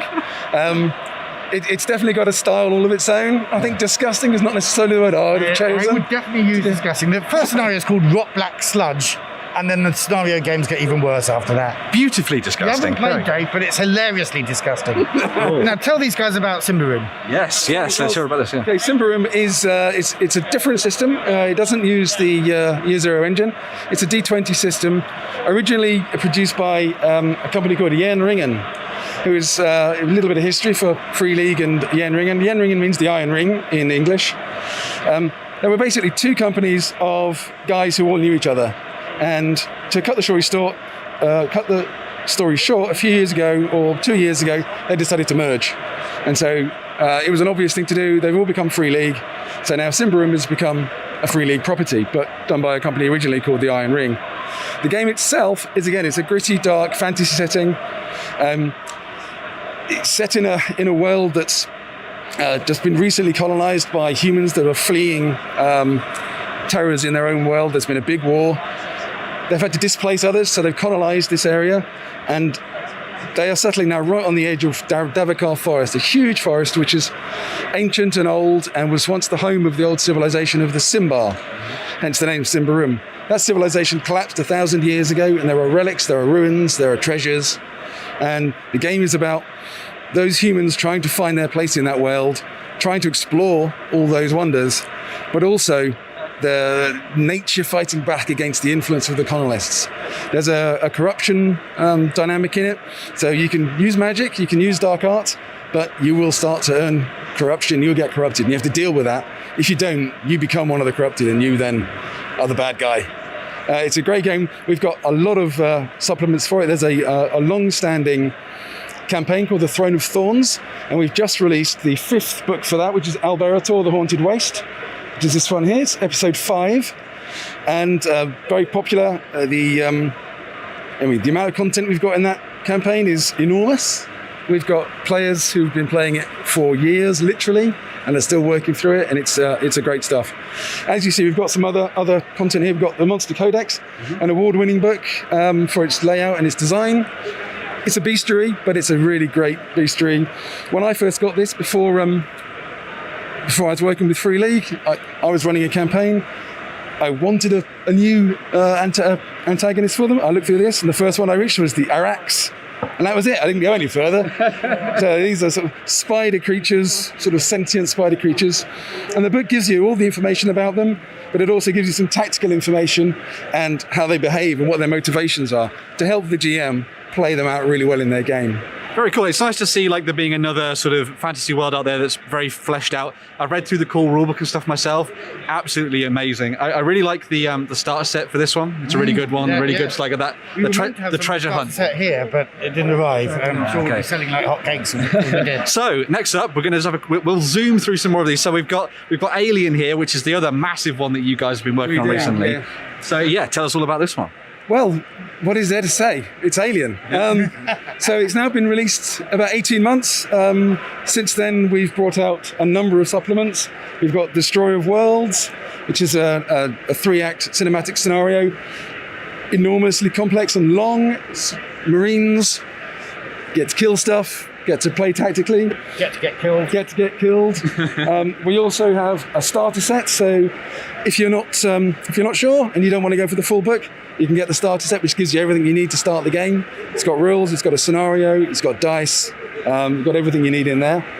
And it is brilliant, actually. I think that's one of the best value products we're selling on the store today. Really packed. As I say, I got a couple of the starter sets for this, and the Alien one, again, is amazing because it's got like maps, all those really nice cardstock character sheets and everything in it as well. It's a really, really nice product. That's a very sort of like immersive one. I think it's really nice. The other thing we have with this, it's a year zero engine game again, so it's a dice pool system.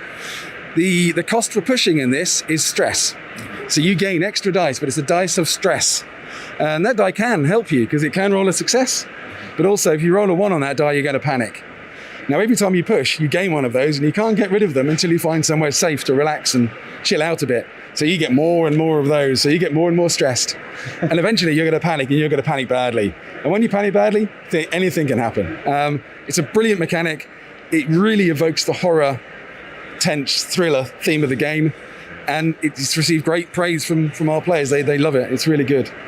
The last thing I'll say is Colonial Marines Operation Manual. So that isn't even out yet. That's not going to be released probably for another 4 to 6 weeks. It's been on pre-order, and those are being delivered to the people who pre-ordered. But here at UK Games Expo, we have some copies of it to sell. Oh my God! Yeah, absolutely. So a limited amount. So if people are seeing this and want to come and get it, come and find us and get it before we run out.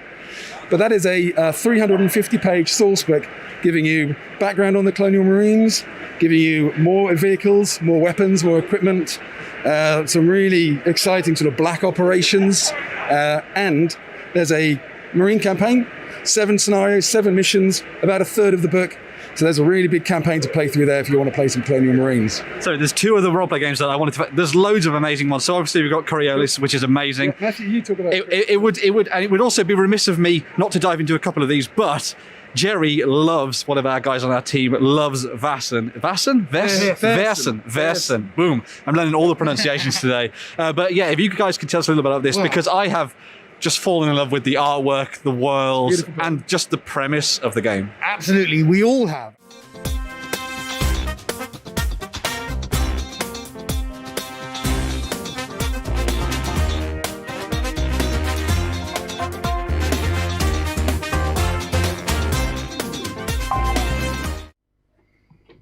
So, Vikings. Yes, all the Vikings all the time. It's Viking good fun. It is. It is. Viking, well, I was going to say Viking should be a verb, but it is already, I think. So, to go Viking. You got to love the whole reenactment / LARP / cosplay.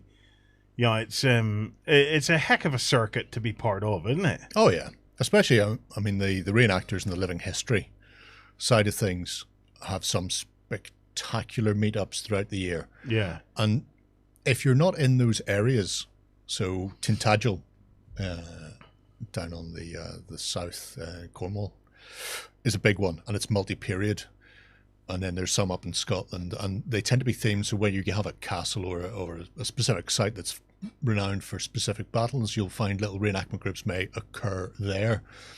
But if you're not in Cornwall and you're not near Tintagel, you probably have no idea that there's a massive weekend that goes on with all these different periods. So it's not just late Roman, but it'll be all the way through to shiny clanky armor, sort of late medieval or Middle Ages.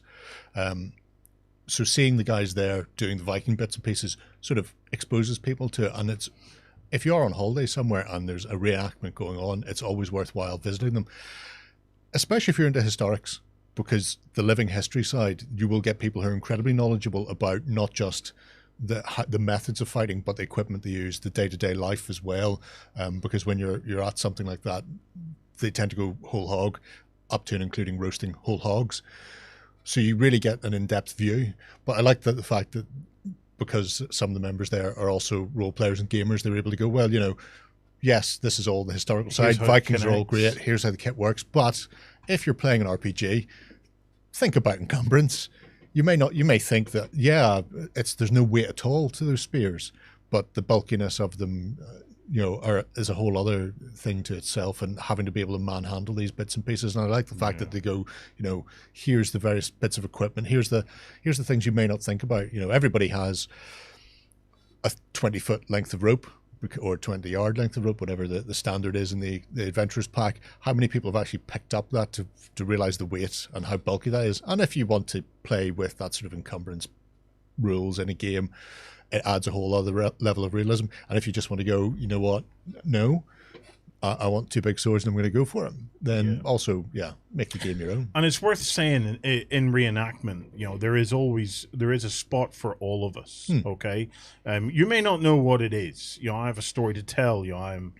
I'm one of Ireland's most famous Star Wars reenactors. Very true. The Emerald Garrison are lucky to have you. Very committed to that. And I went in. I was I did an average Plo Clun, and but I discovered my true calling, and I am now Europe's #1 reenactor of Uncle Owen. And I've just settled right in. I've just settled right in. I only needed half the costume.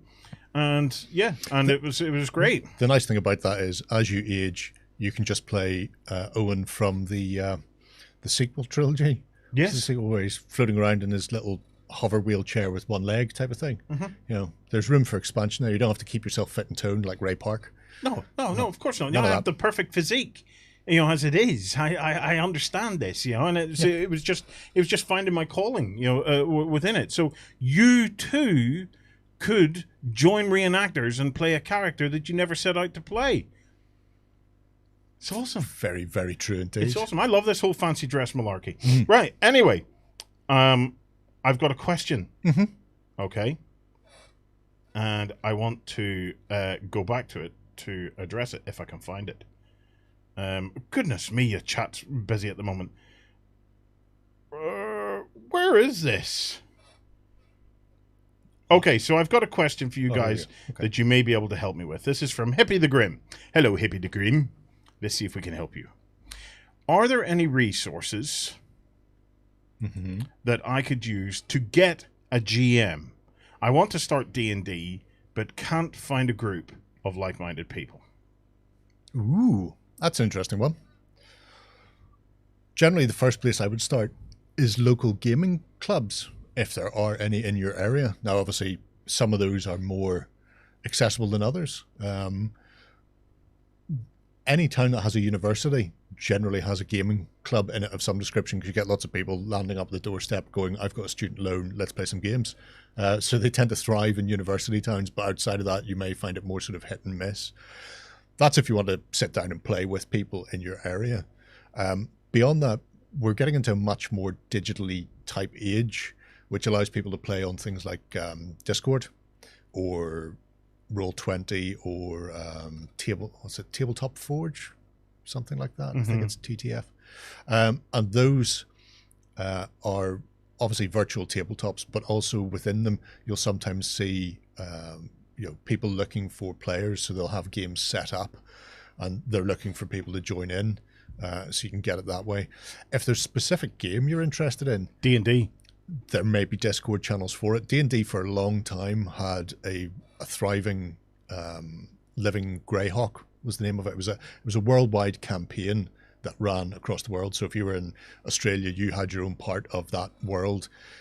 Europe had their own. The British Isles had one. America was split into multiples, but you all played within that world. So if something happened, an adventure scenario, then people would all join in.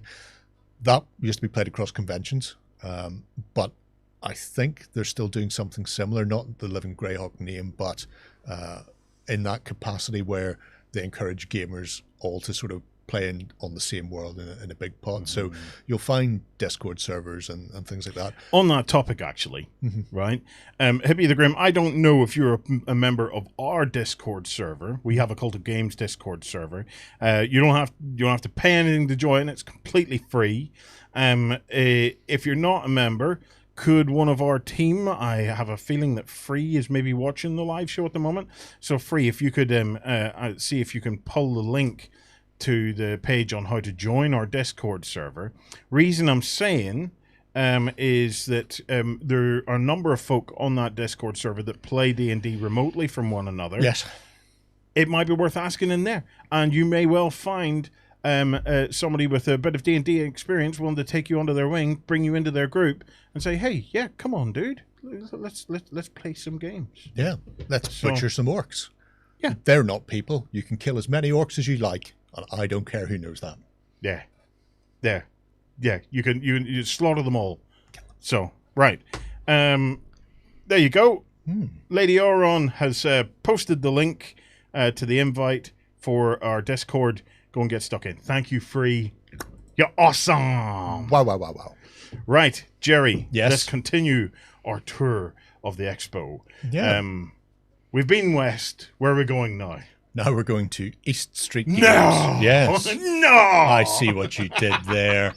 Taking a look at a couple of their games, Mob Sitters and Robot Royale.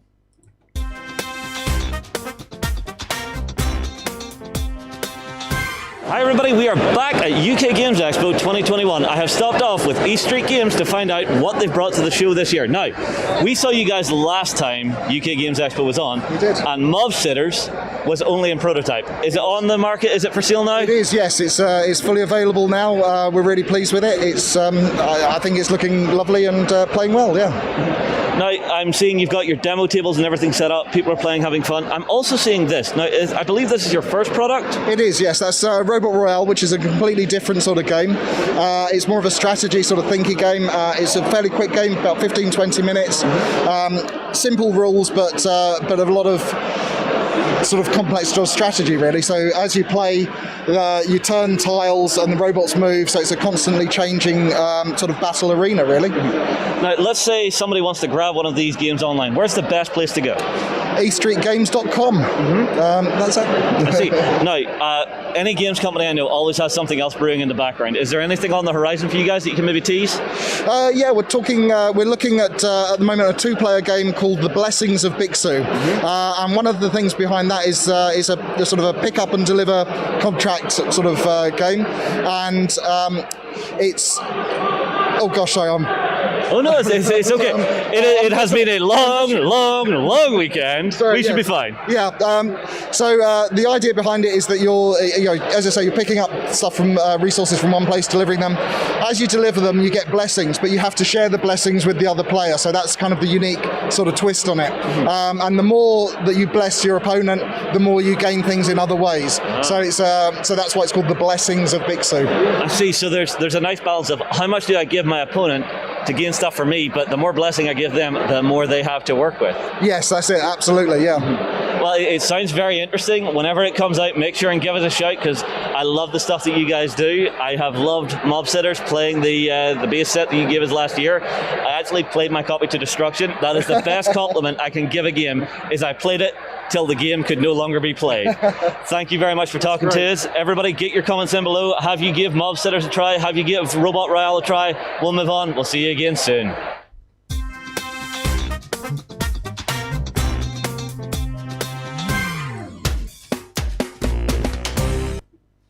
I love that wee bit at the end. It's this thing. I keep cutting it out earlier, and I thought I'll give you a blast. Oh, yeah. What a nice way to start crouching towards the end of a Sunday. Yeah. Well, we're into our last 30 minutes now, folks. That's it. The clock is ticking. Cue Europe and the final countdown. Yes. So we have another escape room ARG experience for you, but one that you can do in your living room. Yeah, from the Detective Society. Yes. Let's get it. Let's check it out and see what it's all about. Sure.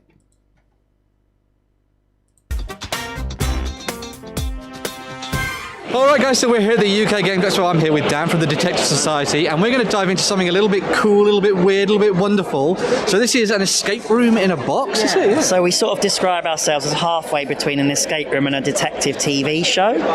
So inside the box, just like a real detective would get, we're sending you a load of evidence, documents, case files, business cards, letters, all sorts of things. And it's your job to go through that, solve the puzzles and unravel the mystery. And each episode is part of a 6-episode season, so you're going to get lots of twists and turns of a story, lots of dramatic endings, cliffhangers, all that sort of thing. So it's about a mixture of stories, puzzles, all sorts. That sounds really, really cool. So how long does it take to play sort of like a typical session of the game? So an episode is about 2 hours. We say it's really good for like a night in with friends, date nights, things like that. It's great even if you're not a big gamer as well, because you can enjoy the story, and you can, if you like watching detective shows, you're going to enjoy it. If you are a gamer, you're going to love the puzzle solving, the logic, all that sort of stuff. Yeah. There's also a big online element to it as well. So you can actually go online, you can Google the companies involved and go on their website. Sometimes you've got to hack into their sites and, all that sort of stuff. And the really unique thing with us as well is if you was a real detective, you absolutely would want to talk to the characters in the game.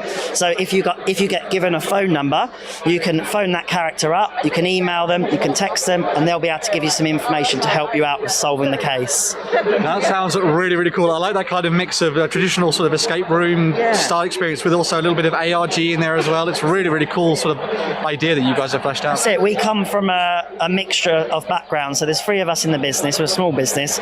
My colleagues come from an escape room design background, and we've also got a theatrical background as well. So we've got degrees in acting and things like that involved. So yeah, it's a mixture of that sort of narrative, storytelling, theatrical side of it, with the escape room side of it, with a bit of technology thrown in for good measure.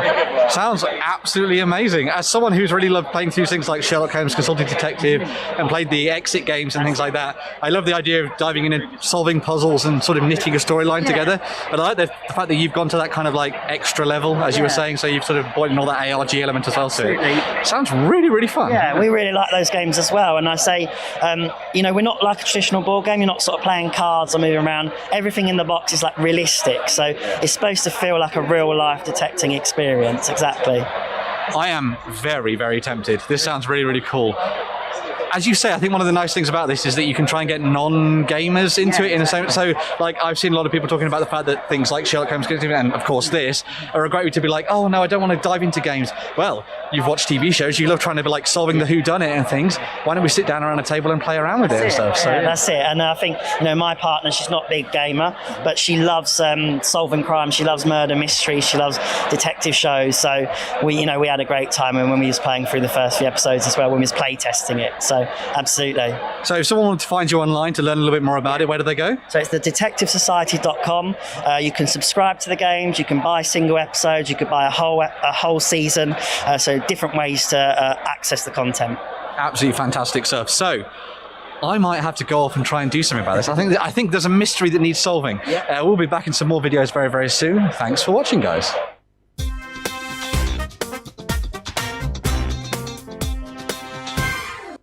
If I were there, yes, I'd be walking away with that under my arm. Full Scooby-Doo mystery. Full Scooby-Doo mystery.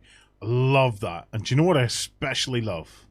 I love the idea that you can technology, isn't it? You can phone people up and go. Phone people up and listen to a recorded message or email and get an auto response. Simple stuff, but isn't it? It adds a little bit. You know, it's like, oh, we should send a text and see what's going on. Oh, we got a response.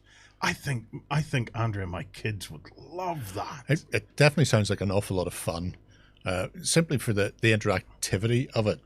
That it isn't just you in a room with a bunch of sealed envelopes. Yeah. But there is the ability to reach out and touch someone, even sort of virtually, to feel like you're part of a wider story, and it isn't just in there. It reminds me, years ago, I picked up Reservoir Dogs, and there was a limited edition box set that had Joe Cabot's little black book in it. And when you flick through the address book, there was the number for Wong. Who's Wong? Can't remember who Wong is. Wong, and he does that big narration at the start where he's trying to work out this number. If you phone that number, there was like a prize line. It was like a quiz hidden within just within this little address book for no reason except they could. Yes. And it reminds me so much of that. It's just like, the little touch where you're going, let's phone somebody up and let's see whether or not they know. So why X, so you Y, didn't Z ring the wrong number. I didn't ring the wrong number. No. That joke was made in it. Oh yes. Yeah. I love I love that. Now, just back to the chat a little bit before we proceed on. So asking about Star Wars, there is no Star Wars at the show. Haven't found any Star Wars. We have had people out searching for it, and I kid you not, there has been no Games Workshop at the show, and there has been no Star Wars or Star Wars Legions at the show. So surprising, shocking, bizarre in many respects. Well, it's the times we live in, really, isn't it? It's the times we live in. So I don't know what more to tell you than that. We have asked the team to go out and hunt for it. So it may just be because of the new team who's taken over with Star Wars, so they're maybe still getting themselves up to speed with it. Yeah. Between that and Marvel Crisis Protocol, it doesn't leave many bodies on the ground, and they're all in the States. So travel is not the easiest still. Right. Well, we're talking about the effects of pandemics and stuff like that. We actually got a chance to talk to Z-Man. We did indeed. Let's see what they had to say. Hi there, Free here at UK Games Expo. I haven't said it yet, but happy Sunday. I feel like I'm a bit bit disappointed that I haven't shouted Happy Sunday at you guys. Happy Sunday, Free! Happy Sunday! Z-Man Games, and I'm here with John, and he's going to take us through what's happening here at the booth. How are you doing today? I'm doing fantastic. It's lovely to be back at Games Expo, playing games with people. It's been a long time. Yes. How have you found the event so far? Oh, it's been fantastic. This is my 7th Expo, I think. It's just always lovely to come here and meet the public and show them new games or old games and get people into the hobby. Absolutely. So, how about you show me around and let's get stuck in? Fantastic, yeah. What would you like to see first? Oh, let's start round here then. Let's see what we've got. So, this game over here is Infinity Gauntlet Love Letter, which is a variation on very popular Love Letter games. It's a quick fire game for between 2 and 6 people, where one player will play as Thanos and will be trying to take control of the Infinity Stones whilst the Avengers work as a team to stop it. It's a really nice game for sort of all ages, and it plays within like 10 to 15 minutes. So it's a lovely, quick, snappy family game, and really simple for younger kids to play as well. See, I know Love Letters anyway, and I've played it before, but seeing this variant's actually really interesting. It's definitely going to attract other people to play the game, for sure. Yeah, fantastic. And of course, all the cards, you've got like different Marvel characters on it, and beautiful artwork, and I like it, because you don't need every game to be this big massive thing that's going to take hours and hours to play. It's a good filler, a good little one to take to restaurants and stuff and take out, so it all fits within this little purple bag. And it's Marvel, and I'm a big Marvel fan, so exactly. I'm very happy to play all that. Brilliant. What's next? What's next? Well, follow me down. This is another table of Love Letters, so we'll keep them going. Oh, brilliant. So we've got a couple of pandemic games with us this weekend. So this one here is focused on Cthulhu, because no game is complete without a Cthulhu version of it. Absolutely. It's a cooperative game where up to 4 people will work together to stop the almighty Cthulhu from rising. We don't need that, do we? No, we don't need that. And what you need to do is you will move around the board, taking up to 4 actions per turn, defeating cultists, defeating shoggoths, as well as trying to combine clue cards so you can shut the portals and stop bad things happening, basically. If you like Pandemic, this is a really nice variant of it. And even if you don't, this is a good version for people to get into. It's not that long a game. It plays within about 45 minutes. And I like co-op games. I like being able to play with people against the board. So if you've not tried Pandemic, any of the versions before, Cthulhu is a good one to get if you like Lovecraft stuff. It is really great that you're doing different variants of games that will attract other people to play them as well, because Pandemic is, as I love Pandemic, I've played for a lot of Pandemic anyway, but it's nice. I know a lot of people that are fans of Cthulhu that might not necessarily play Pandemic, but would definitely give this a go. Oh no, yeah, I mean, all the Pandemic variants are fantastic, but I really like the Cthulhu one. I think it's really nice.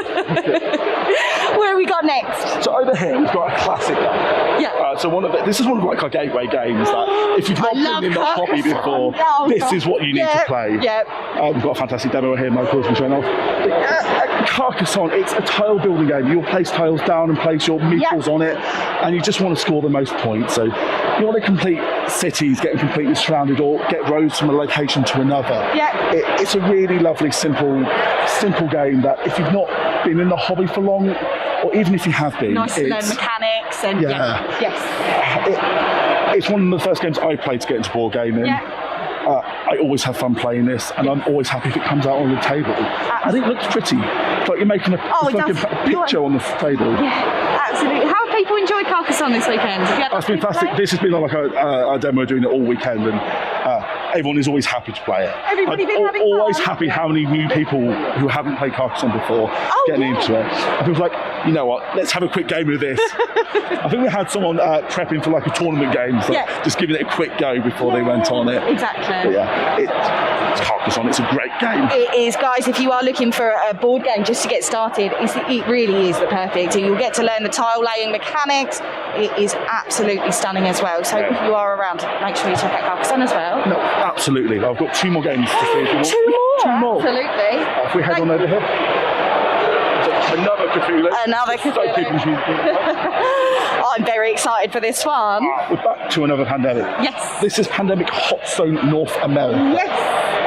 So I don't know if you've seen like the Ticket to Ride versions that sort of simplify the mechanics to give it a streamlined it all. This does it with Pandemic.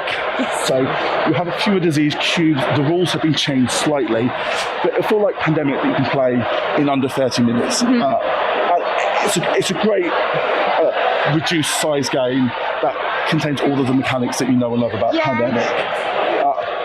I've not had a chance to get on this at all this weekend to demo it, which I'm quite jealous about because it's looked like loads and loads of fun.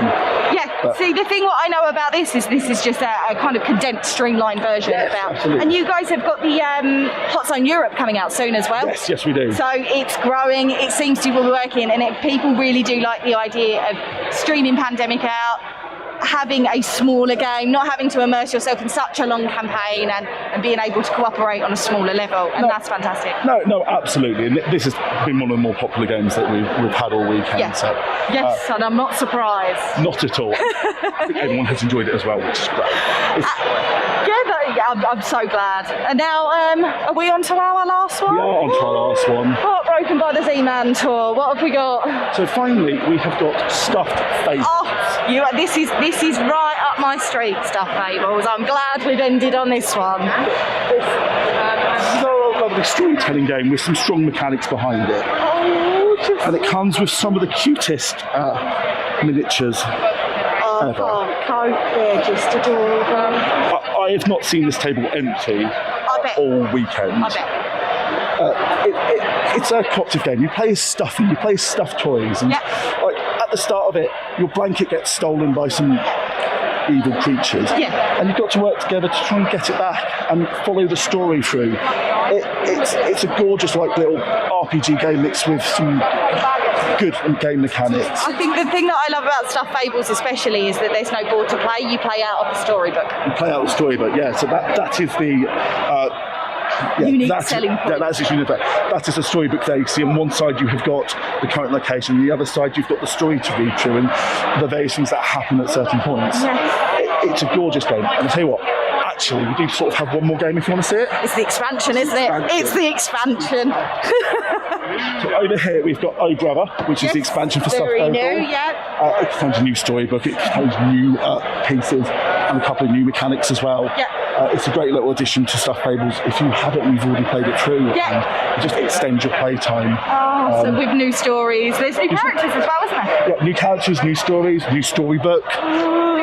So if you like Stuffed Fables, the Oh Brother expansion is vital for you. It's a superb game, giving it a bit more to it. Absolutely, and I already have Stuffed Fables and I don't actually have the expansion yet, so I am quite tempted. I really, really do. Guys, it's been an absolute pleasure being here at Z-Man Games. It's been a pleasure to meet you, John. Same to you. Be sure to stop by at Z-Man Games if you are around this weekend, and if not, make sure to check them out online. There are some really incredible titles going on here, and they are constantly growing. So if you like the look of Pandemic, like the look of Variant, especially like the look of Marvel Love Letters and Stuffed Fables, be sure to visit their website or stop by it this weekend. Thanks.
So we have managed to hook up with our intrepid reporters. Hello, team. How are you?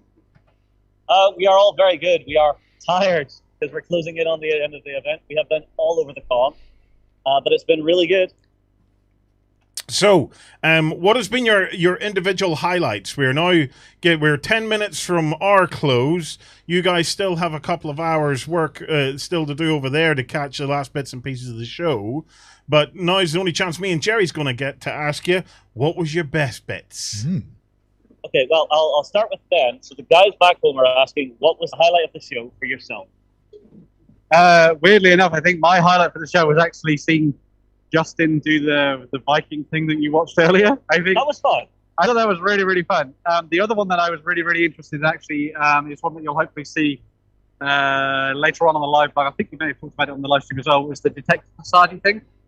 So I really like sort of like puzzly style games. Yes. And I really like the idea that they were sort of combining sort of Sherlock Holmes with Detective, which we've talked about previously and stuff on like Weekenders and that kind of thing. But then bringing in that ARG element to it as well. I was also, cheeky, able to find 2 games that I've been waiting to find for a really, really long time. So I'm going to have some fun playing those. And you won't be surprised. I will play with people. That would be good. Yeah, not by myself. They don't have any trucks in them, but they are cute. They are fantasy-based, and they are Euro games. So, yeah, there you go. Well, you can tell Ben... It's been good fun. It's been good fun. You can tell Ben I was bouncing up and down when I saw the Detective Society. Yeah. I think it looks amazing. I definitely want to try it. So Warren was bouncing up and down. He definitely wants to try it. I think he's super excited for that style of a game. So we'll see what happens with that. So next, Free, what was your favorite part of this year's Expo? Do you know what? It generally sounds really, really simple, but my favourite part of this whole weekend was meeting some incredible people. I have met so many people that have greeted me with basketballs, but still a smile. I've met so many industry legends. I've met so many of our community, met some people playing board games, and it has honestly delighted me so much. And kind of, if anything, has made me want to. I've been playing solo board games for the last year, and it's really made me excited and to get back outside and to play games with people again. It's really been the highlight of my weekend, meeting so many new people, and I can't wait to do it all over again. Cool. Awesome. We can't wait for you to do it all over again too, Free. Yeah. You've been a star this weekend. You have basically been voluntold you're coming next year.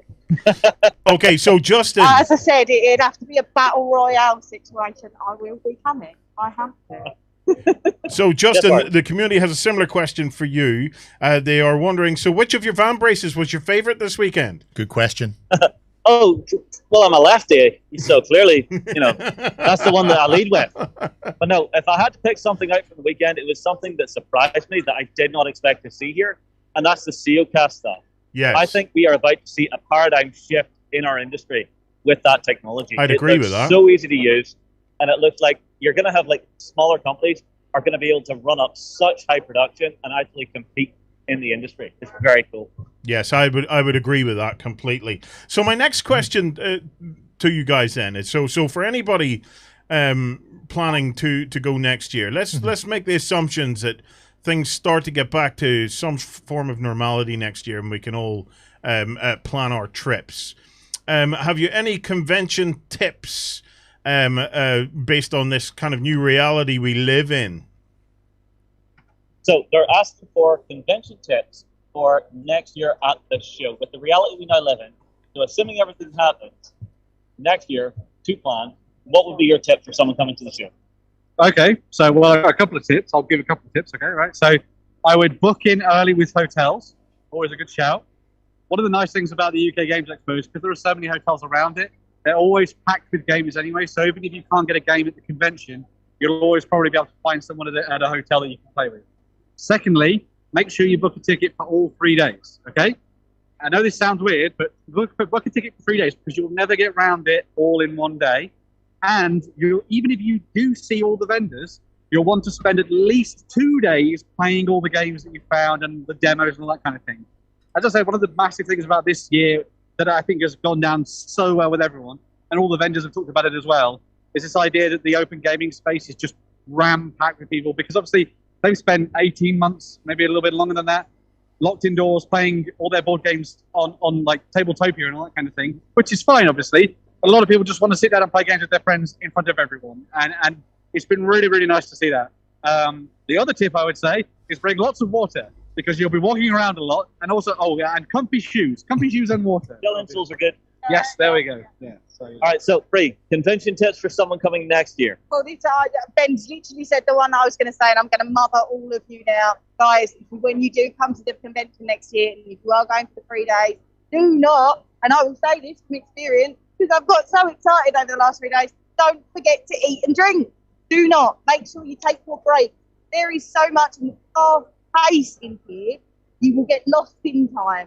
I promise you that. Make sure you stock up on water. Make sure you stock up on food. And don't always rely on the convention food as well. If you can bring food with you to sit down and have a snack, that's perfect, because you can stop whenever you want. Ben's got another one. Okay, what you got, Ben? Another one I was going to say as well is that, like, a lot of people come to conventions to see the massive stuff.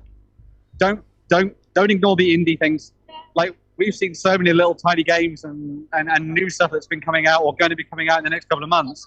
And the UK Games Expo is really, really good at promoting that.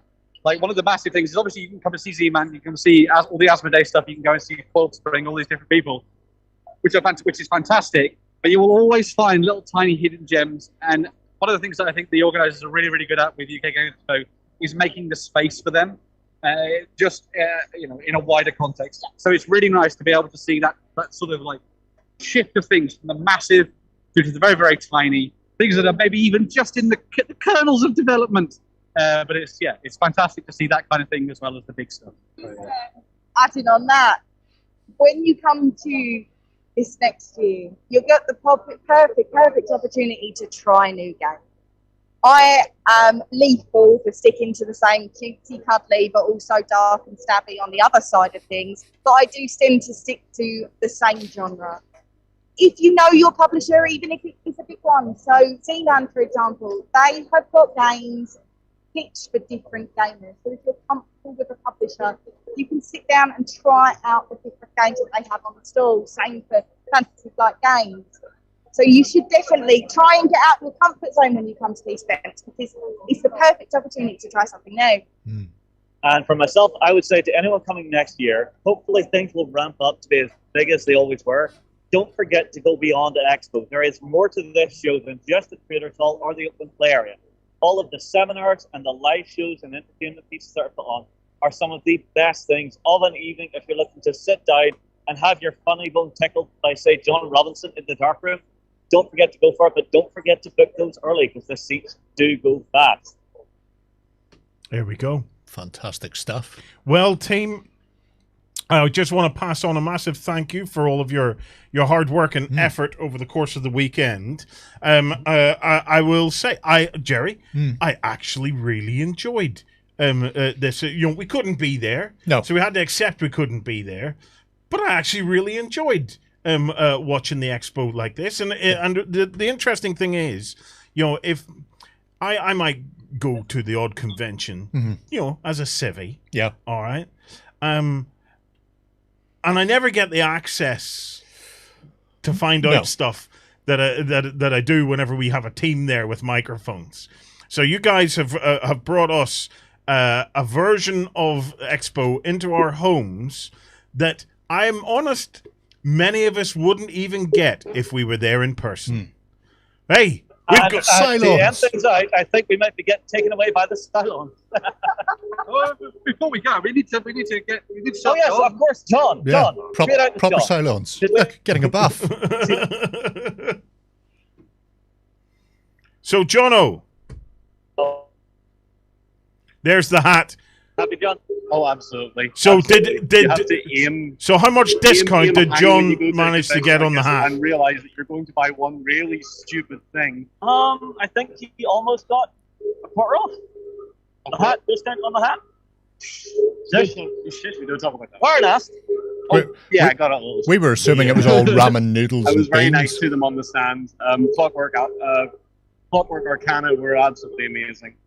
I love seeing all those little cottage industry. Yeah, all the people who just make stuff at home. Yeah, they're great. Like the craftsmanship's fantastic, and it's just great to see it. So. John, get John to do a spin so as we can see the hat in all its glory. All right, John, take a step back, please, sir. Stay focused on John, and give us a little twirl. Pirouette, sir.